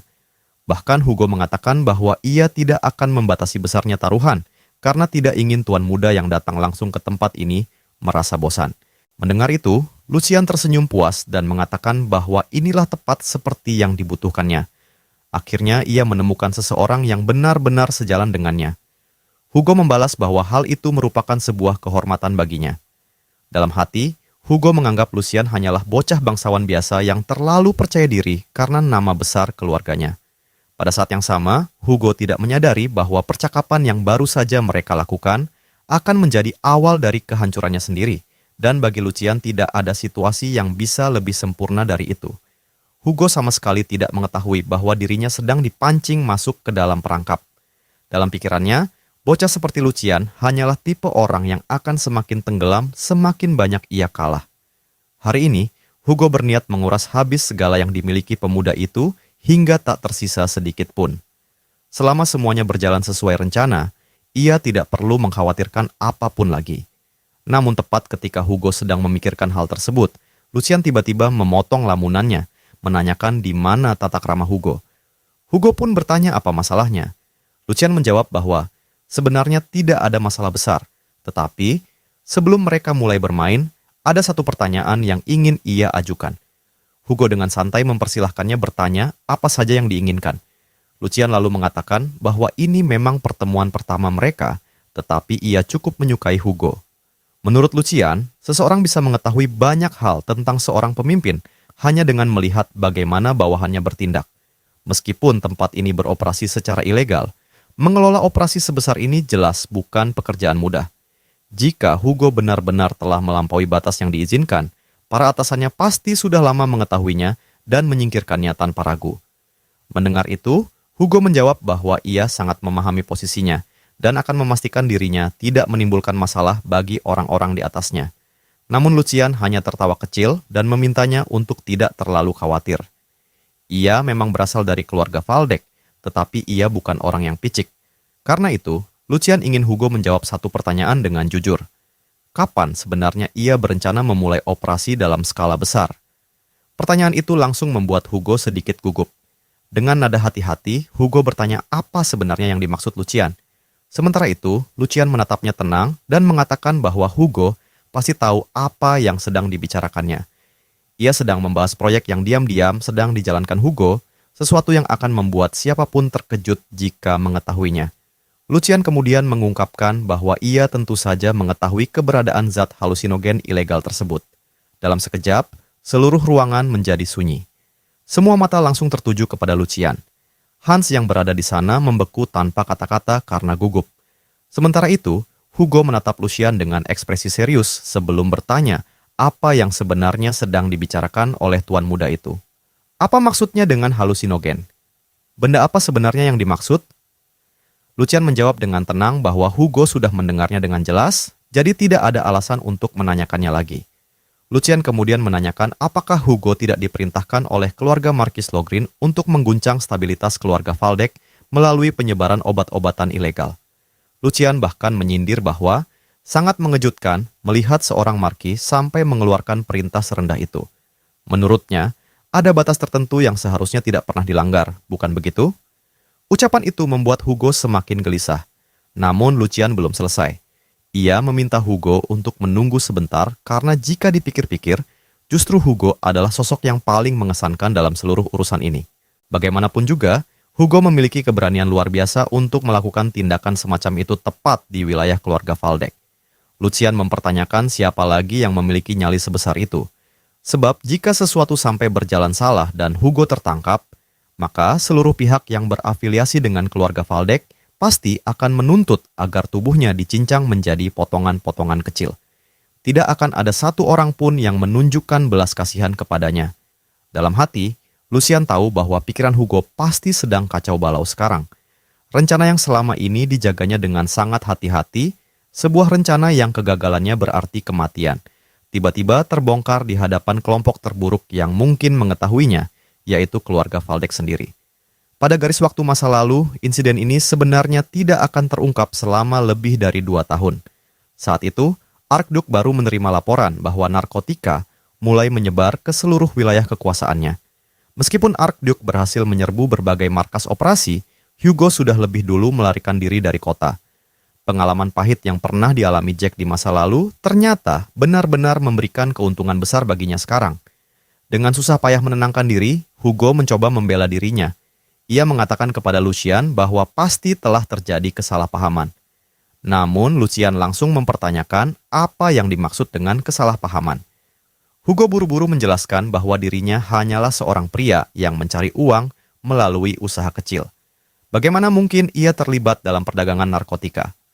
Menurut Hugo, pasti ada seseorang yang iri terhadap kesuksesannya dan sengaja menyebarkan rumor jahat. Bahkan Hugo berjanji bahwa jika diberi kesempatan, ia sendiri akan menemukan sumber rumor tersebut dengan tangannya sendiri. Sayangnya, Lucian sama sekali tidak mempercayainya. Dengan nada datar, Lucian bertanya rumor yang mana yang sedang dibicarakan Hugo. Apakah Hugo mengira gudang penyimpanan beras yang didukungnya hanyalah toko biasa? Apakah lorong-lorong bawah tanah yang terhubung langsung ke dinding kastilnya tidak lebih dari saluran pembuangan sederhana?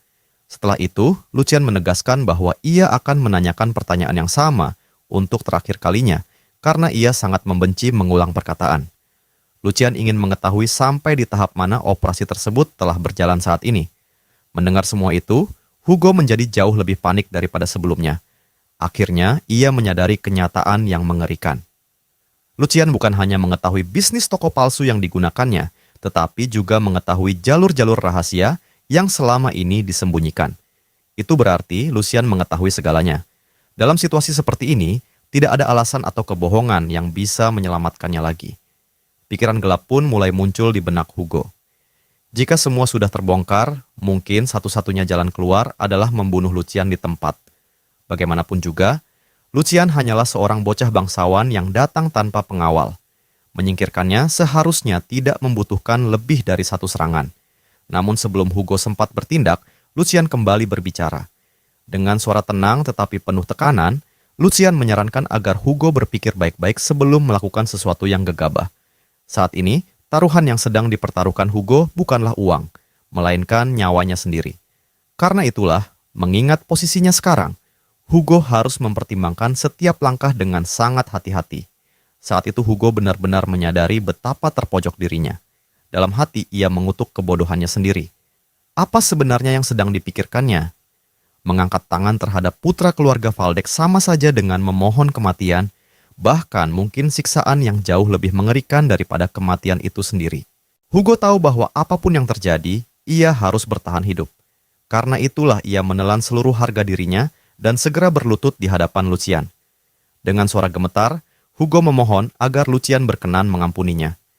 Ia percaya bahwa pasti ada alasan mengapa Lucian datang menemuinya secara langsung. Jika tidak, kepala Hugo pasti sudah terpenggal sejak tadi. Dengan penuh kepanikan, Hugo menyatakan bahwa ia bersedia menjadi anjing peliharaan Lucian jika memang itu yang diinginkan. Jika diperintahkan menggonggong, ia akan menggonggong. Jika diperintahkan merangkak, ia akan merangkak tanpa membantah sedikit pun. Melihat pemimpinnya berlutut, orang-orang lain yang berada di ruangan itu ikut menjatuhkan diri ke lantai. Mereka semua memohon belas kasihan dan meminta agar Lucian berkenan mengampuni mereka. Sementara itu, Lucian berpura-pura mempertimbangkan permohonan tersebut. Ia sengaja terdiam beberapa saat, seolah sedang memikirkan keputusan yang sulit. Namun, tak lama kemudian, Lucian berdiri dan mengatakan bahwa memiliki seekor anjing peliharaan sebenarnya bukan ide yang buruk. Hanya saja, saat ini yang ia butuhkan bukan sekedar seekor anjing yang menerima perintah, melainkan seseorang yang lebih berguna dari itu. Mendengar kalimat tersebut, wajah Hugo langsung dipenuhi harapan. Ia segera mengangkat kepala dan berulang kali mengucapkan terima kasih kepada Lucian. Hugo menegaskan bahwa selama Lucian memberikan perintah, ia akan melakukan apapun tanpa ragu. Namun Lucian hanya tersenyum tipis dan mengatakan bahwa hal seperti itu terdengar terlalu membosankan. Menurut Lucian, Hugo bukanlah tipe orang yang akan puas jika hanya menjadi seekor anjing pemburu seumur hidupnya. Kemudian Lucian menatap langsung ke mata Hugo sebelum mengajukan sebuah pertanyaan yang membuat pria besar itu membeku di tempat. Lucian bertanya apakah Hugo tidak ingin mencoba menjadi seorang ksatria. Pertanyaan itu menghantam Hugo jauh lebih keras daripada ancaman apapun. Untuk sesaat pikirannya kosong, menjadi ksatria. Pertanyaan terkutuk itu kembali menggema di dalam kepalanya. Tentu saja ia menginginkannya. Itu adalah impian yang telah lama ia dambakan. Sebuah cita-cita yang pernah ia kejar dengan seluruh kemampuan yang dimilikinya. Namun, seiring berjalannya waktu, kenyataan yang kejam memaksanya menyerah. Tidak peduli seberapa hebat kemampuannya, tidak peduli berapa kali ia mempertaruhkan nyawanya demi tuannya, pada akhirnya ia hanyalah alat yang nyaman digunakan oleh kaum bangsawan. Status kelahirannya menjadi rantai yang tidak pernah bisa diputus. Apapun yang ia lakukan, ia tetap tidak mampu mengubah fakta mengenai tempat ia dilahirkan. Dan sekarang, pertanyaan itu kembali terdengar. Apakah ia ingin menjadi seorang ksatria? Sambil menggertakkan gigi, Hugo tetap berlutut. Dalam hatinya ia tahu bahwa jika memang ada kesempatan untuk mewujudkan impian itu, ia bahkan bersedia menjual jiwanya sekalipun. Dengan suara berat, Hugo akhirnya bertanya kepada Lucian apakah dirinya benar-benar bisa menjadi seorang ksatria. Lucian menjawab tanpa sedikit pun keraguan. Ia bersumpah atas nama kehormatan keluarga Waldeck. Jika suatu hari Hugo mampu mencapai tingkat kehormatan dan integritas yang membuatnya tidak perlu merasa malu pada dirinya sendiri, maka sesuatu yang sepele seperti status kelahiran tidak akan lagi menjadi penghalang. Setelah itu, Lucian menatap Hugo dengan serius dan bertanya, apakah ia ingin hidup sebagai seorang manusia, bukan sekedar alat yang digunakan orang lain? Ucapan itu membuat Hugo benar-benar terdiam. Bahkan Hans yang menyaksikan semuanya ikut terkejut mendengar kata-kata tersebut. Beberapa hari kemudian, di kediaman keluarga Waldeck, Lucian mengumpulkan seluruh pelayan dan kepala pelayan di aula utama. Kehadiran Lucian membuat mereka semua terlihat sangat gugup. Duduk dengan angkuh di hadapan para pelayan, Lucian mengatakan bahwa hari ini ia akan memperkenalkan seseorang yang baru saja direkrutnya. Seseorang yang menurutnya memiliki bakat luar biasa. Setelah itu Lucian mempersilahkan orang tersebut memperkenalkan diri. Hugo pun melangkah maju. Dengan sikap tenang, ia memperkenalkan dirinya dan menyatakan bahwa mulai hari ini ia akan melayani Tuan Muda Lucian. Hugo juga berharap dapat bekerja sama dengan semua orang yang berada di sini. Namun di balik sikap sopan itu, matanya mengamati setiap pelayan layaknya seekor serigala yang sedang menunggu dimulainya perburuan.